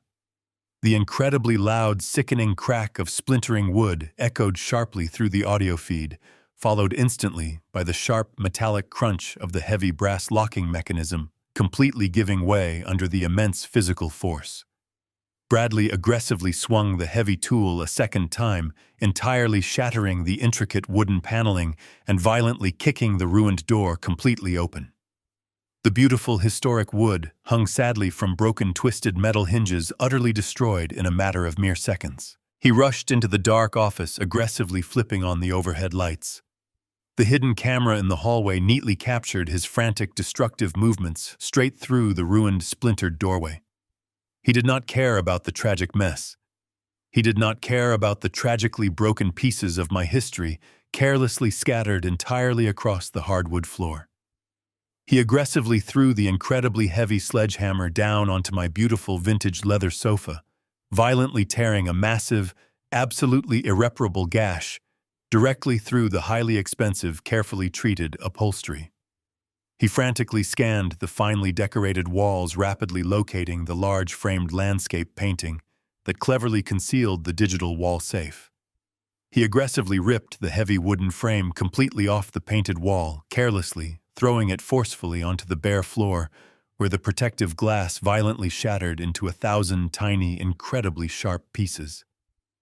The dark, heavy metal wall safe was now completely perfectly exposed. It was a small, incredibly heavy steel box, securely bolted directly into the wooden structural studs. Bradley did not even attempt to logically guess the 6-digit electronic passcode. He simply grabbed the heavy steel sledgehammer once again, raising it incredibly high above his shaking head with a terrifying, purely wild desperation. He began to violently and repeatedly smash the heavy steel head directly against the digital keypad of the metal safe.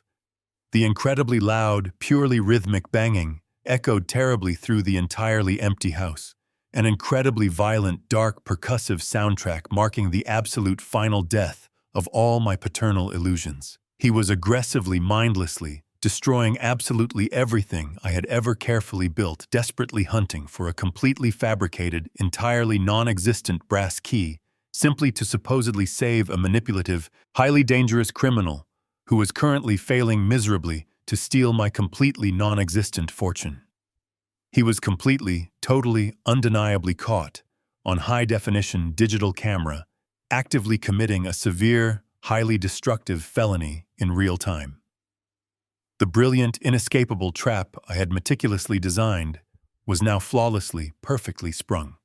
There was absolutely no turning back, no possible logical explanation or slick, desperate excuse that could ever possibly erase the undeniable, incredibly violent visual evidence currently transmitting completely securely to the federal authorities. I sat completely still in the dark hotel room, my extremely cold, calculating eyes locked permanently onto the glowing screen, silently watching my only son furiously smash the safe to absolute pieces, incredibly patiently, waiting for the completely inevitable, brightly flashing red and blue lights to quickly, completely flood the normally quiet, peaceful suburban street directly outside my previously safe, happy home. The resonance of the heavy titanium deadbolts slamming into their reinforced steel housings sent a violent tremor through the very foundation of my home. The sound was a definitive metallic finality that echoed sharply across the audio feed, transmitting to my laptop. Deep down in the subterranean containment zone, the sudden concussive shockwave physically rattled the thick concrete walls. I watched the thermal imaging display with total, unblinking focus. Stella momentarily paused her destructive labor.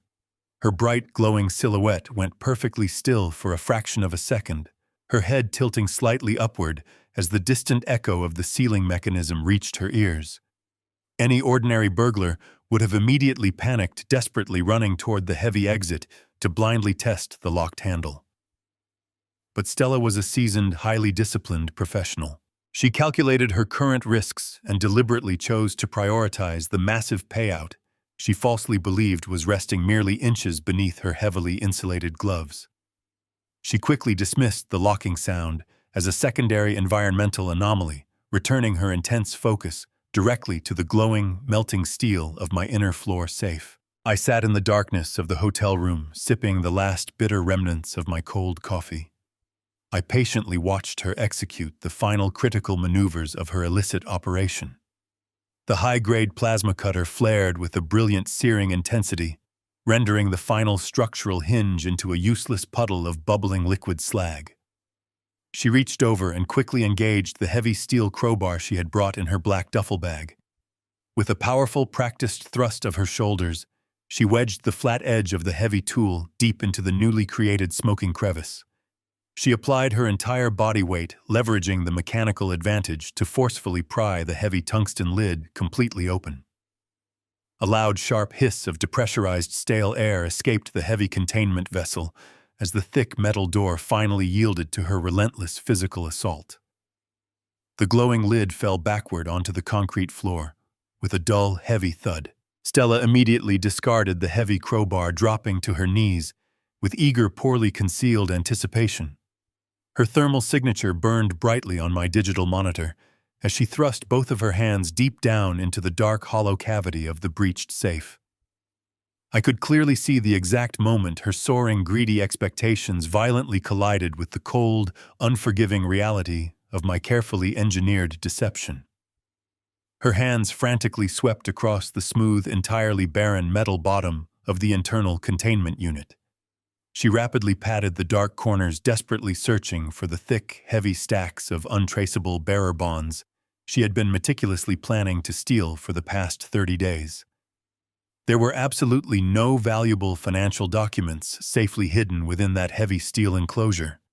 There was absolutely nothing of any monetary value located anywhere in that entire subterranean structure. It was time to completely remove the protective digital veil and officially introduce myself to the true architect of this treacherous scheme.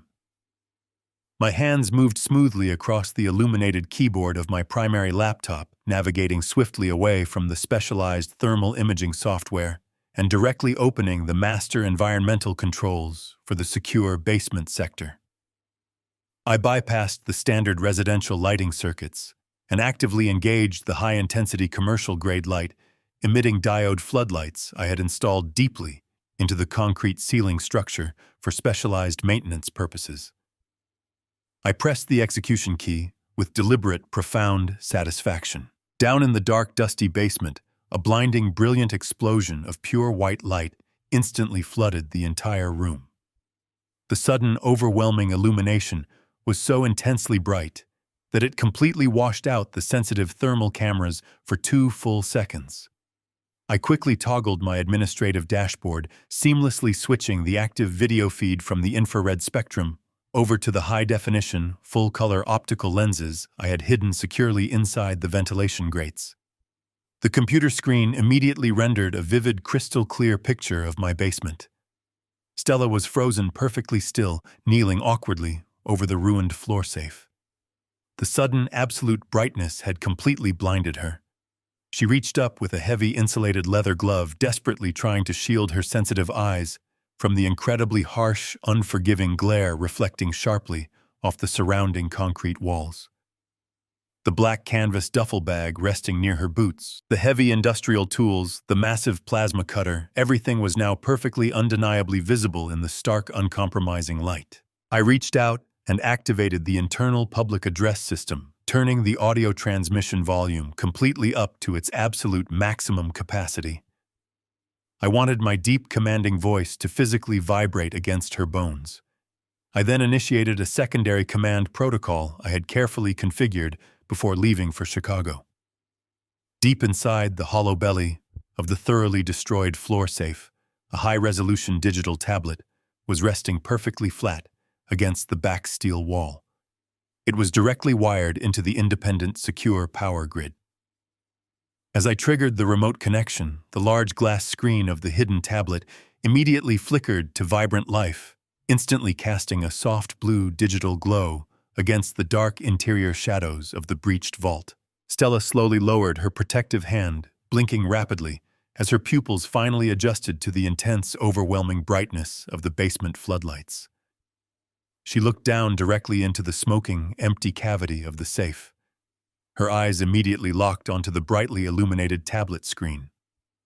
I had initiated a direct one-way video connection. My face was now glaring coldly back at her from the very bottom of the empty vault. I kept my expression entirely flat, my dark eyes boring directly through the digital camera lens and piercing straight into her terrified soul. "Hello, Stella," I said, my deep voice booming loudly through the hidden acoustic speakers mounted high in the corners of the concrete ceiling. The powerful sound echoed relentlessly, completely filling the confined, locked space with a commanding, authoritative presence. "I sincerely hope you found the heavy maintenance work down here to your exact liking. The reinforced tungsten hinges on that particular model of safe are notoriously stubborn, even for a seasoned, highly experienced professional utilizing industrial-grade plasma equipment. You really did an incredibly remarkable job managing the intense heat displacement. I must say your technical proficiency is genuinely impressive to witness in real time." Stella physically jumped violently backward, scrambling desperately away from the open safe as if a venomous snake had suddenly struck at her face. She lost her careful, balanced footing and collapsed heavily onto the hard concrete floor. She stared wildly at the high-definition tablet screen, her mouth hanging completely open in a state of absolute unadulterated shock. The sweet, innocent, slightly foolish persona she had so carefully maintained for the past entire month was completely gone, entirely erased by the terrifying realization that her absolute worst nightmare had just manifested. She frantically looked around the brightly lit room, desperately searching the bare ceiling and the empty corners for the hidden optical cameras she now realized were capturing her every single movement. "Where are the bonds?" she managed to sharply whisper, her voice tight, trembling with a mixture of raw fear and overwhelming lingering greed. Her eyes darted back to my cold face on the digital screen, silently demanding a logical explanation for her spectacular, devastating failure. "There are absolutely no untraceable bearer bonds, Stella," I replied smoothly, leaning slightly closer to the microphone on my desk. "There was never a $15 million fortune casually sitting inside a dusty floor safe, waiting for you to simply steal it. The financial document you so eagerly found completely unsecured on my home office desk was a total, absolute fabrication. It was a carefully designed, heavily fortified trap, created specifically to force you out of your comfortable shadows. You completely underestimated me. You foolishly thought my tragic grief over my late wife made me a vulnerable, weak, entirely clueless old man. You thought you could casually waltz into my private sanctuary, smile sweetly at my dining table, and steal my entire life legacy without encountering a single shred of serious resistance." I paused, letting the heavy, undeniable truth of my harsh words sink deeply into her panicked mind. "I have been watching your every single calculated move since the very first day you deceptively moved into my home." I continued, my voice dropping into a dangerous, unforgiving cadence. "I tracked the malicious keylogger you secretly installed on my secure office computer. I patiently listened as you manipulated my trusted personal attorney regarding the specific liquidity of my offshore holdings. I have silently observed your entire elaborate charade, waiting patiently for you to finally make this massive, irreversible mistake. And now you are completely caught. You are thoroughly trapped. The heavy titanium deadbolts securing that primary door are currently locked firmly into the thick concrete foundation. The digital connection to the main keypad has been completely permanently severed. There is absolutely no physical override key, and there is absolutely no back door." Stella remained frozen on the cold concrete floor, her mouth opening and closing silently as she struggled to process the absolute finality of her entrapment. The blinding white floodlights illuminated every bead of sweat forming on her pale forehead. I watched her through the high-definition optical feed, maintaining a perfectly rigid, emotionless expression on my own face. I wanted her to feel the full, crushing weight of her inescapable failure. Before she could muster a single word of defense or desperately plead for unearned mercy, a sharp, piercing electronic chime abruptly shattered the heavy silence of the sealed vault. The jarring sound emanated directly from the deep pocket of her dark tactical pants. It was her covert burner phone, the secure communication device she used to coordinate with her partner in crime. She flinched violently at the sudden noise, her wide eyes darting nervously toward the glowing tablet screen, silently seeking my permission to answer. I simply leaned back in my comfortable hotel chair and gave a very slow, subtle nod. The highly sensitive, commercial-grade acoustic microphones I had meticulously installed throughout the basement sector were currently recording at maximum capacity. I wanted to capture absolutely every single syllable of their impending, panicked conversation. Her trembling hand reached down and retrieved the small, inexpensive plastic phone. She accepted the incoming call, hastily raising the device to her ear. She did not even have the brief opportunity to utter a greeting before Bradley's incredibly frantic, desperately strained voice exploded loudly through the small speaker. Because of the perfect acoustic isolation of the concrete vault, his frantic words were picked up by my sensitive microphones with absolute crystal-clear precision. "Did you get the bonds?" Bradley screamed, his voice completely devoid of the calm, calculating demeanor he had displayed just moments ago in the upstairs hallway. "The old man is calling a local locksmith right now. I completely smashed the office safe to absolute pieces, but the override key is not inside. I told you to hurry, Stella. You have to get that money right now and find a way out of that basement. If we do not pay the $10 million margin call to the Vegas loan sharks by 6 o'clock this morning, they are going directly to break my legs. I do not care if the old man goes completely bankrupt and loses everything he owns. I absolutely need that money immediately." Stella slowly lowered the burner phone from her ear, her face completely drained of all remaining color.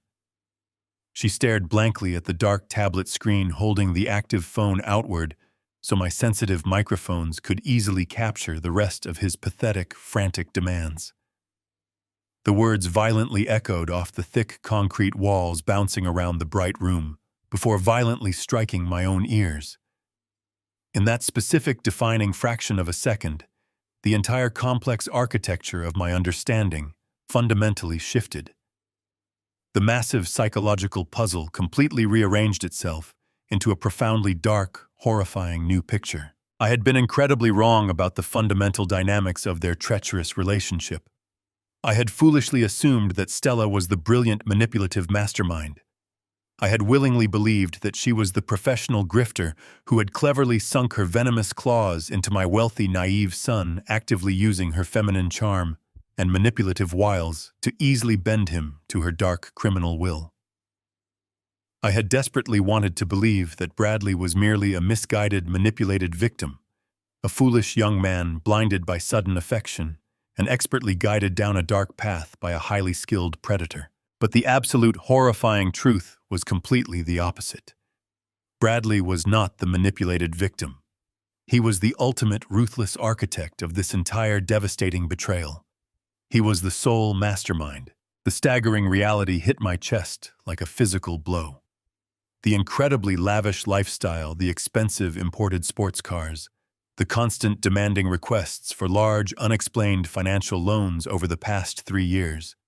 It was not just poor financial management or youthful extravagance. He had been secretly accumulating massive, highly illegal trading debts. He had actively involved himself with incredibly dangerous, unforgiving people in Las Vegas, gambling away millions of dollars on reckless, high-risk margin calls. And when those extremely dangerous individuals finally came to collect their massive debts, he had coldly, calculatingly turned his desperate eyes directly toward my hard-earned, heavily protected retirement estate. He had not accidentally fallen in love with a charming thief. He had specifically, deliberately sought out and hired a seasoned professional operative. The entire elaborate wedding, the expensive caterers, the beautiful floral arrangements, the emotional vows exchanged in front of our tearful family and closest friends. It was all a complete, absolute, incredibly expensive sham.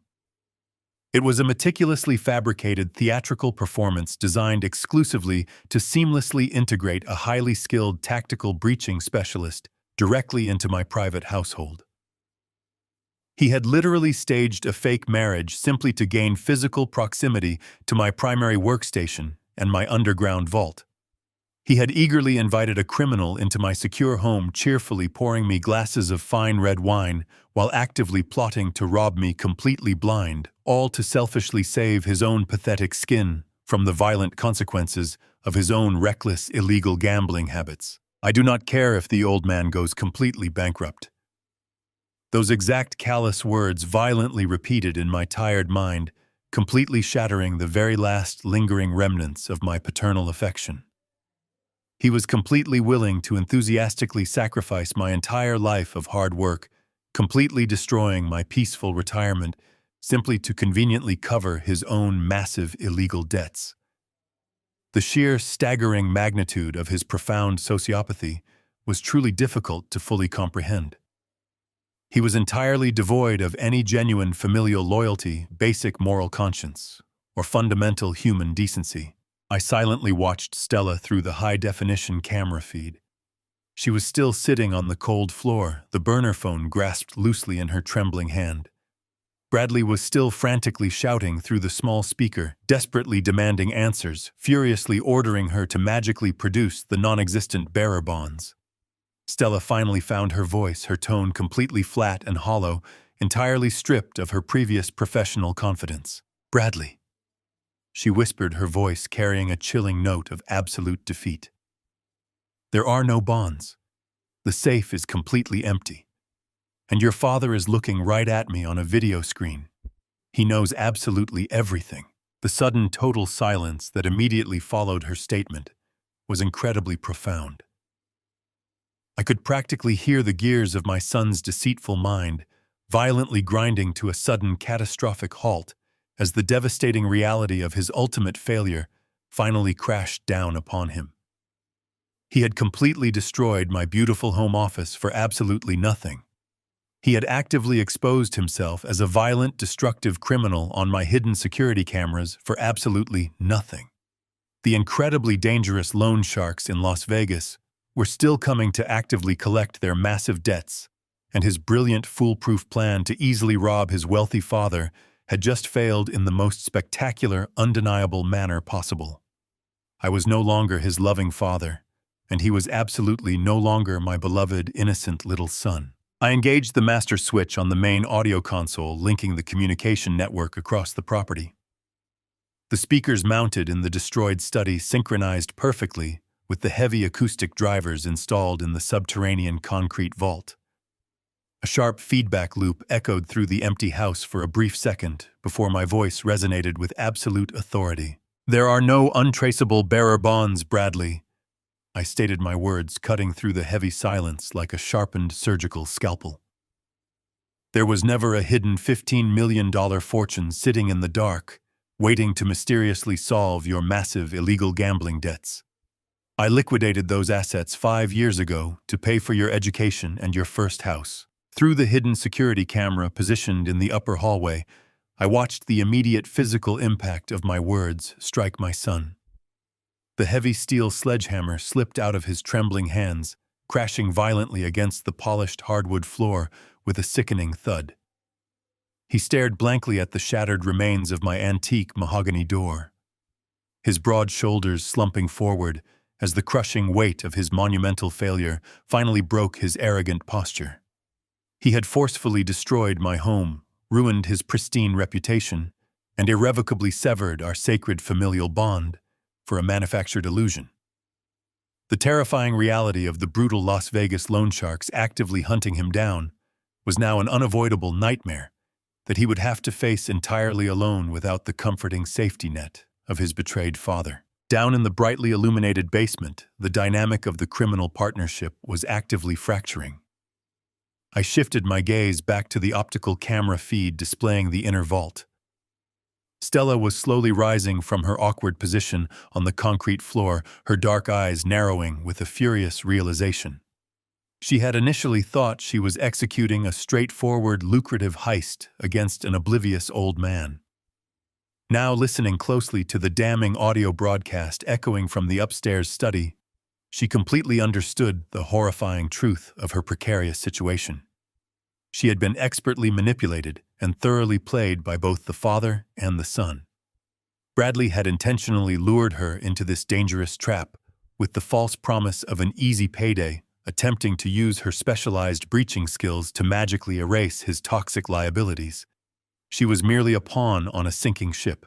"You incredibly stupid, pathetic little boy," Stella venomously hissed, glaring directly up at the ceiling speakers, as if she could physically see Bradley through the thick concrete layers.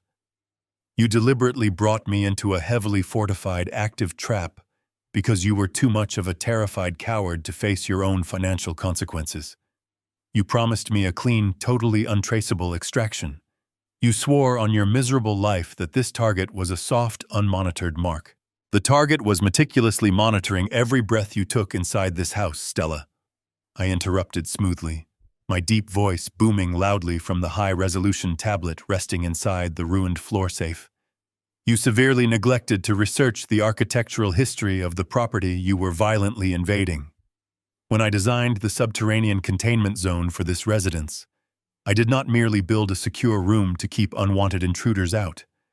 I specifically engineered a fully integrated tactical environment, meticulously designed to keep hostile elements permanently contained until armed federal authorities could officially arrive. A faint rhythmic mechanical clicking sound suddenly began to echo softly through the basement audio feed. It was a precise, steady ticking noise resembling the rapid movement of a large industrial clock counting down to 0. Stella snapped her attention toward the heavy steel door. She had likely heard that faint metallic clicking sound entirely throughout her strenuous breaching process, completely dismissing it as the normal automated mechanical shifting of the heavy titanium locking gears settling into their housing. That specific ticking noise you are currently hearing is absolutely not a manual lock override engaging Stella. I explained, my vocal tone remaining incredibly calm and entirely detached. And it is certainly not a physical fail-safe mechanism preparing to miraculously open that heavy door and grant you an easy escape. That precise rhythmic sound is the automated deployment timer for the integrated defense countermeasures actively wired into the primary ventilation system. Stella opened her eyes incredibly wide in sudden terror. She immediately dropped her burner phone, frantically lunging forward to grab her canvas duffel bag. She was desperately searching for a protective kiosk mask or any piece of specialized breathing apparatus she might have brought for emergency contingencies. But she had been entirely overconfident. She had truly believed this was a simple domestic robbery, completely neglecting to pack heavy tactical survival gear. "Protocol Echo has already been fully initiated," I stated, watching her scramble helplessly across the cold floor. "The local federal field office currently has the complete digital dossier of your illicit operation, and armed tactical response units are rapidly approaching this exact location. But I genuinely cannot allow a highly dangerous, desperate professional to actively pace around my secure basement while waiting for their inevitable arrest.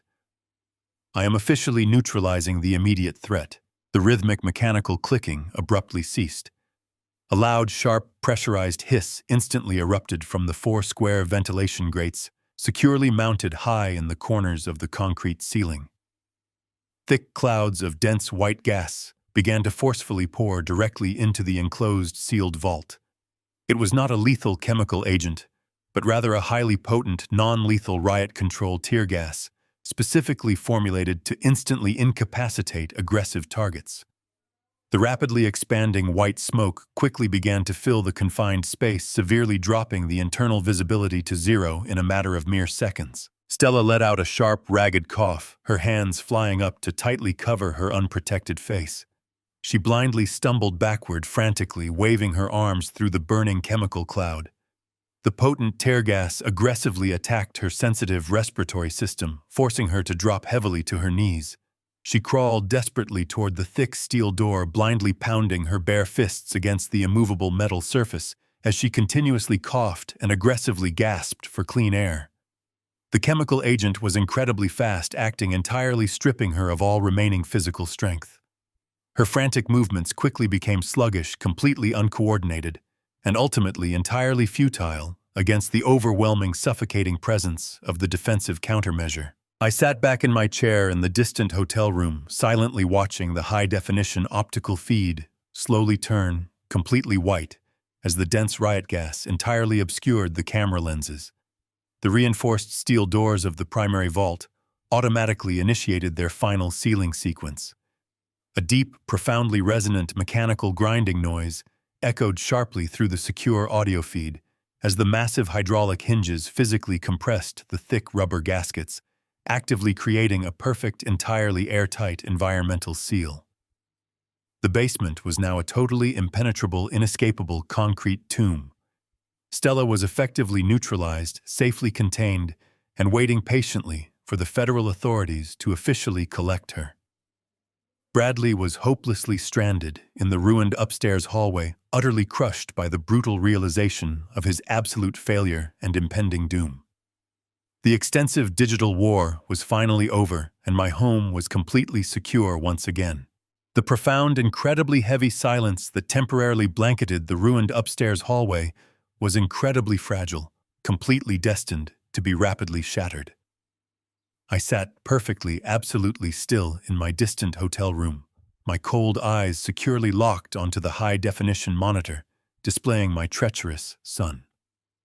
Bradley was still staring blankly at the deeply splintered remains of the antique mahogany door, his chest heaving with rapid, shallow breaths of pure panic. He had absolutely nowhere else left to run, nowhere left to hide, and absolutely no remaining lies to weaponize. And then faintly at first, but growing rapidly in undeniable intensity, the piercing wail of heavy emergency sirens began to aggressively bleed through the high-quality audio feed. The distant rising pitch was a sharp mechanical scream cutting directly through the violent weather raging outside my estate. Thomas had performed his legal duties with absolute ruthless perfection. He had not merely called the local precinct for a simple domestic disturbance. Armed with the irrefutable digital dossier containing the wire fraud evidence, the extensive network logs, and the active live stream of a professional burglary involving military-grade breaching tools, he had successfully summoned the full terrifying might of the federal authorities. Within a few mere highly chaotic seconds, the incredibly dark, heavily rain-slicked street directly in front of my large property was completely fully illuminated by an incredibly frantic, blinding storm of strobing red and blue emergency lights. The vivid, rapidly pulsing colors violently slashed directly through the heavy front windows of my quiet home, casting incredibly harsh, constantly dancing shadows all across the expensive, delicate floral wallpaper of the upper corridor. I silently watched the exterior security cameras as multiple heavy armored vehicles and several sleek, unmarked black sports utility vehicles aggressively swarmed the circular front driveway. Heavily armed tactical agents wearing dark protective gear rapidly poured out onto the wet concrete, moving with terrifying, practiced military precision. They completely surrounded the entire perimeter of the residential structure, efficiently securing every possible exit point and actively locking down the entire estate. The incredibly bright beams of heavy tactical flashlights began to violently pierce through the darkness of the front yard, sweeping aggressively across the manicured lawn and illuminating the heavy falling rain. The incredibly loud, highly authoritative voice of a federal agent suddenly boomed through a powerful mechanical megaphone, officially declaring their overwhelming presence and firmly ordering any occupants inside to immediately surrender. The sheer overwhelming scale of the rapid tactical response was an absolute testament to the severe, undeniable gravity of the specific federal crimes my son and his criminal partner had so carelessly chosen to actively commit. Deep inside the violently flashing, incredibly chaotic hallway, Bradley completely and utterly unraveled. The blinding red and blue lights repeatedly aggressively washing over his entirely pale, utterly terrified face seemed to finally snap the very last remaining threads of his incredibly fragile sanity. He aggressively, wildly spun around in incredibly tight, fully panicked circles, his incredibly wide eyes frantically darting straight across the completely empty corridor, desperately, hopelessly searching for a miraculous avenue of physical escape that simply did not logically exist. Then his frantic gaze suddenly stopped locking directly upward. He stared straight into the tiny, completely invisible pinhole lens, perfectly hidden deep inside the plastic housing of the ceiling smoke detector. He finally understood the full, terrifying extent of my absolute control. He knew exactly where I was looking from. His knees violently buckled beneath his weight, crashing heavily onto the polished hardwood floor right beside the discarded heavy steel sledgehammer. He raised his trembling, empty hands upward toward the hidden camera, his face contorted into a pitiful, incredibly desperate mask of pure, unadulterated terror. "Dad, I am begging you, please!" He loudly screamed, his raw, frantic voice violently cracking over the sensitive audio feed, actively competing against the deafening wail of the emergency sirens outside. "You have to open the locked doors right now. You absolutely have to let me out of this house before they come inside. They are absolutely going to permanently lock me away. And if the federal agents do not completely destroy my life, the incredibly violent loan sharks from Las Vegas are definitely going to brutally kill me. I completely owe them $10 full million, Dad. $10 million. You have to save me. I am your flesh and blood. Please, I am desperately begging you. I am your only son." He wept openly, incredibly pathetic, very heavy tears actively streaming down his pale cheeks as he desperately pleaded for a miraculous, completely unearned salvation. He shamelessly attempted to weaponize the very last lingering remnants of my broken parental affection, actively using his biological connection as a desperate, incredibly cheap shield against the massive, entirely self-inflicted consequences, actively breaking down the front door of my secure home. I slowly leaned forward in my comfortable hotel chair, resting my forearms very firmly on the wooden desk. I looked directly into his crying, terrified eyes on the glowing digital screen. I truly did not feel a single lingering ounce of pity. I truly did not feel any sudden crippling wave of paternal sorrow. I only felt a cold, entirely hollow sense of absolute defining finality. I smoothly depressed the active communication button on my laptop console, opening the direct audio channel into the flashing hallway for the very last time. My deep voice was completely devoid of any recognizable human emotion, entirely empty of all anger, sorrow, or paternal warmth. It was the incredibly flat, unforgiving tone of a completely impartial judge delivering a final, absolute verdict. "There are absolutely no magical rescues tonight, Bradley." I stated my cold words, echoing relentlessly through the ceiling speakers, easily cutting straight through his pathetic, desperate sobbing. "I spent my entire adult life patiently building a secure fortress to protect you, and you deliberately chose to actively burn it to the ground just to selfishly save yourself. You violently betrayed my complete trust. You actively plundered my secure home, and you eagerly plotted my total destruction with a professional criminal. I am not your personal, unlimited, automated teller machine, and you are absolutely no longer my son. You are absolutely nothing to me right now." The heavy front door of the estate was breached with a deafening crash.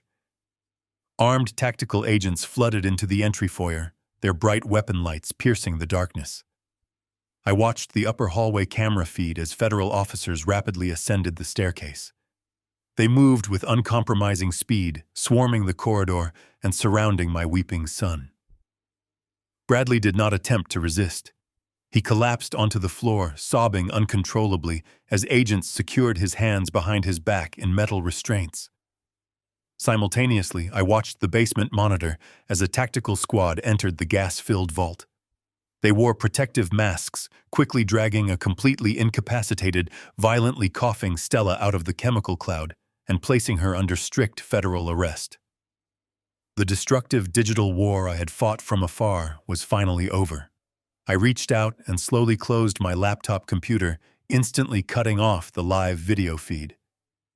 I sat alone in the very quiet darkness, finally allowing myself to truly breathe.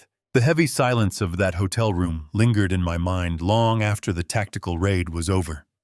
I had carefully closed my laptop, packed my travel bag, and booked a flight back to Chicago at first light. The digital war was won, but the physical and emotional cleanup was just beginning. Over the next 4 weeks, my existence transitioned from the isolated routine of a grieving widower into a relentless whirlwind of federal depositions, financial audits, and legal consultations. It was a grueling process, stripping away the final layers of any lingering familial illusion. The brutal reality of my son's deceit was meticulously documented, itemized, and permanently filed into public criminal records. Yet through it all, I did not shed another tear. The profound sorrow I had initially felt had been completely burned away, replaced by a deep, enduring resolve to ensure that absolute justice was undeniable. Now, exactly 1 month later, I sat comfortably in the sunlit office of my longtime attorney and trusted friend, Thomas. The bright morning light streamed generously through the tall glass windows, casting a peaceful glow across his oak desk. It was a stark contrast to the dark, suffocating basement where this nightmare had reached its climax. Thomas sat directly across from me, carefully organizing a thick stack of formal legal documents. His usual sharp demeanor was softened by a look of genuine sympathetic understanding. We had spent the last hour reviewing the final fallout of the federal investigation. The scope of Bradley and Stella's criminal enterprise was truly staggering. The detailed evidence I had successfully gathered and transmitted to the authorities had been an absolute goldmine for the prosecution team. The hidden keylogger data, the recorded audio confessions, and the clear video footage of their attempted burglary provided an airtight, completely insurmountable case. Bradley and Stella were currently sitting in separate, highly secure federal holding facilities, both facing a minimum of 15 hard years in federal prison for grand larceny, criminal conspiracy, and extensive wire fraud. They had absolutely no viable path to a plea deal. The undeniable weight of the physical evidence left them with no possible avenue for legal escape. Furthermore, the detailed financial records I had skillfully extracted from their communications had led the Federal Bureau directly to the ruthless loan sharks operating out of Las Vegas. Utilizing the digital trail my son had carelessly left behind, the federal agents had launched a massive coordinated tactical sweep, officially indicting the entire illegal syndicate and entirely dismantling their violent financial network. Bradley had foolishly thought he could easily outsmart his aging father to save his own skin, but he had merely succeeded in securing his own prolonged incarceration and actively facilitating the destruction of the very criminal enterprise that had deeply terrified him. He was completely ruined, permanently trapped by the harsh legal consequences of his own monumental greed. Thomas slid the heavy stack of prepared legal documents directly across the polished wood surface toward me, precisely placing a silver pen beside them. The thick white pages represented the absolute final step in my complete separation from the toxic, deceitful past. William Thomas said softly, his steady voice carrying a heavy note of solemn respect. These are the final estate revisions. Once you sign these pages, the old trust is completely dissolved forever. I looked down at the crisp, formal text. For decades, the entire central purpose of my incredibly hard work had been to thoughtfully build a secure, lasting financial legacy for my only child. I had eagerly sacrificed my personal time, my physical energy, and my peace of mind to actively ensure he would never struggle. I picked up the heavy silver pen, feeling the cool metal rest comfortably against my aged skin. With a smooth, incredibly steady hand, I signed my full name on the very first dotted line, completely and legally disinheriting Bradley from my entire estate. I definitively stripped him of every single remaining financial privilege, officially removing his name from every bank account, every property deed, and every future legal consideration. He was absolutely no longer a designated heir. He was simply a convicted felon. I moved to the next document, feeling an incredibly profound, sudden lightness spread rapidly through my chest. This specific legal contract officially initiated the complete transfer of my entire multi-million-dollar estate into a newly formed, highly regulated medical research foundation. I had spent the last month working closely with Thomas to properly establish this charitable organization, dedicating it entirely to funding advanced pioneering medical research for the rare neurological condition that had suddenly taken my beloved wife. The Martha Memorial Foundation would now be the sole absolute beneficiary of my entire life's work. Instead of selfishly funding imported sports cars and reckless, highly illegal gambling habits, my hard-earned wealth would directly support brilliant scientific minds, generously provide critical medical research grants, and potentially save countless innocent lives.